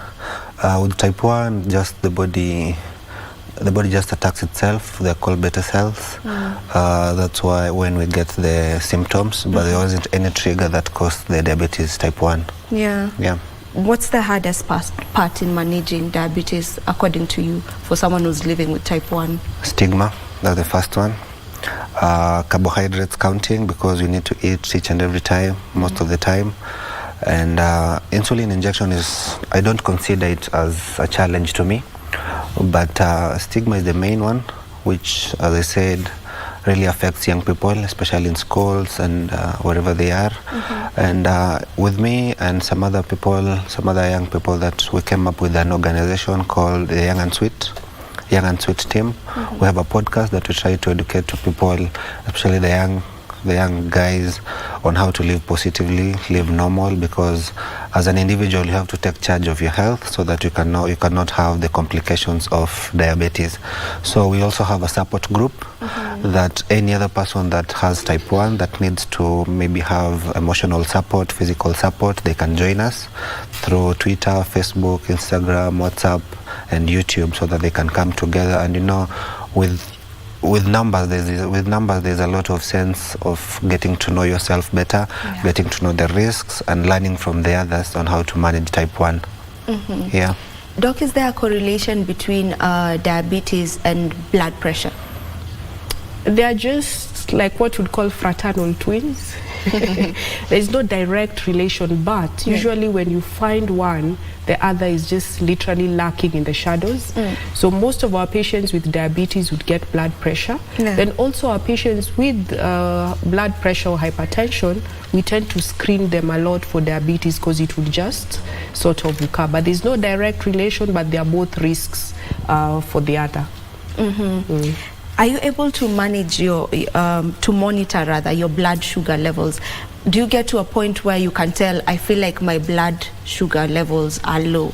Yeah, there is some symptoms of hypoglycemia. Most of the time you have headache and you have shaky hands, you sweat a lot. Those are the main symptoms of having low blood sugar. And the best way to check if you have low blood sugar is to use the glucometer, or some people do have the continuous glucose monitor system. Those are the machines that you use to monitor your blood sugar. But the symptoms, having a shaky feeling in your body, maybe increased heartbeat, and having some incidents of sweats in your body. Yeah. For someone maybe who has a friend or has a family member who's living with type 1 diabetes, or maybe even type 2 diabetes, what word do you have for them? As I said earlier, positivity. Some things, it's beyond you. And take charge of your health, be positive, and above all, we're here to show people that you can live positively and wholesomely with type 1 diabetes. It's really challenging for your relatives or somebody that cares about you to know that maybe you are struggling with diabetes, but it's up to you. 70%, it's your initiative to control your diabetes. So take charge of your health, be positive, and make use of the doctors as well, because without them, of course, we couldn't be maybe this healthy, or knowing our risks, as the theme for this year is know your risk and know your response. With the doctors, with the patients, and with the caregivers and the people that you care about, when you all come together, it's a win-win for all. Yeah. Is it curable, Doc? Is diabetes curable? So first, type 1, no. Yes, so type 1, you'll use insulin for the rest of your life. Type 2, we aim for control. Control just means that your sugars turn back to normal, within the normal range, and to minimize complications. But there is a subset of patients in whom you're able to reach what we call diabetes remission, which just means that you've controlled their sugars so well through diet, lifestyle, exercise, medication, until they don't need it anymore. But that's a very small population, and you need to talk to your doctor first if you're able to reach that one, so that you set realistic targets and if it's possible for you. But even if you reach remission, you'll still need to be followed up, because it can always come back. But our goals for treatment for diabetes remain normalizing your sugar, preventing or reducing your risks of complications, so that you live a normal and healthy life as much as possible. As we wind up on this conversation, what foods are we avoiding? So avoiding is a strong term. Or should we minimize? So we aim for portions, and the main thing that we really aim to control are usually your carbs, because that's what would really spike your sugars so much. And usually we say we switch it, not avoid completely, but switch the refined carbs for sort of the whole grain, which are our brown options, which at times are not very tasty, but that's what you go for. And then cut out on all of this fast food, the junk food, the refined foods, the cakes, mandazis, all that. Try and live a very healthy life. So for a parting shot, we just say, if you're going to eat on your plate, half your plate should be vegetables, and it's whichever vegetables you have. Then this other half is what we divide it again, and then that's almost a quarter of that. A quarter is your carbohydrates, whole grain, whole natural most of the time, and then this other one should be your proteins, which you intermix between plant proteins and animal proteins as need be. But also we tend to work closely with a nutritionist, because not all patients are the same.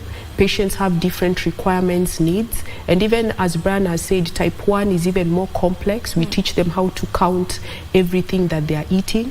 So I think maybe another session we would have with a nutritionist, and we'd really just emphasize on diet, because that one is a whole new chapter that would be really beneficial, I think, to everyone. Would you say your lifestyle has changed in terms of what you eat? It must. How much you exercise? Yeah. Generally, it has changed, because I'm so aware of my health right now. I do a lot of exercise, mostly in the morning or maybe in the evening. With diet, as Doc has said, there's something called carb counting, because with the insulin that I inject in my body, it has to be almost the same portions with the carbohydrate intake. If I decide not to eat carbohydrates, sometimes I don't need to inject insulin if I decide I'm not using carbohydrates for that particular time or day. But more so with testing your sugars, that's the most important thing, because before eating I have to test my sugar so that I can know how much insulin I'll use or how much carbohydrates I'll take for that particular session of eating. Parting shots. As we finish this conversation. I think know your risk, know your response, which means let's all take the initiative, let's get tested, let's know where we stand in terms of the sugar spectrum. Yes. Your parting shot? Be bold. Life is more than just diabetes, because you never know. All right, and this is where we end this conversation on managing diabetes. I am sure that you have learned a thing or two, because myself, I know that I have learned. And one thing I'm taking home from this is that not after this, I may be lying, but I will make sure that I go and get my blood sugar checked. Let's make it a point to just go have ourselves checked. You don't need to have any symptoms, because as the doctor has just told us, that not all patients get symptoms. There are those that are asymptomatic. So just to make your life better, and to even reduce your risks because of the complications that we've had that come with someone not being detected earlier, let's just go get checked. It won't cost us much. My name is Vivian Degwa, and on behalf of the entire Good Morning Kenya team, I want to wish you a lovely day. Do enjoy the rest of your viewing.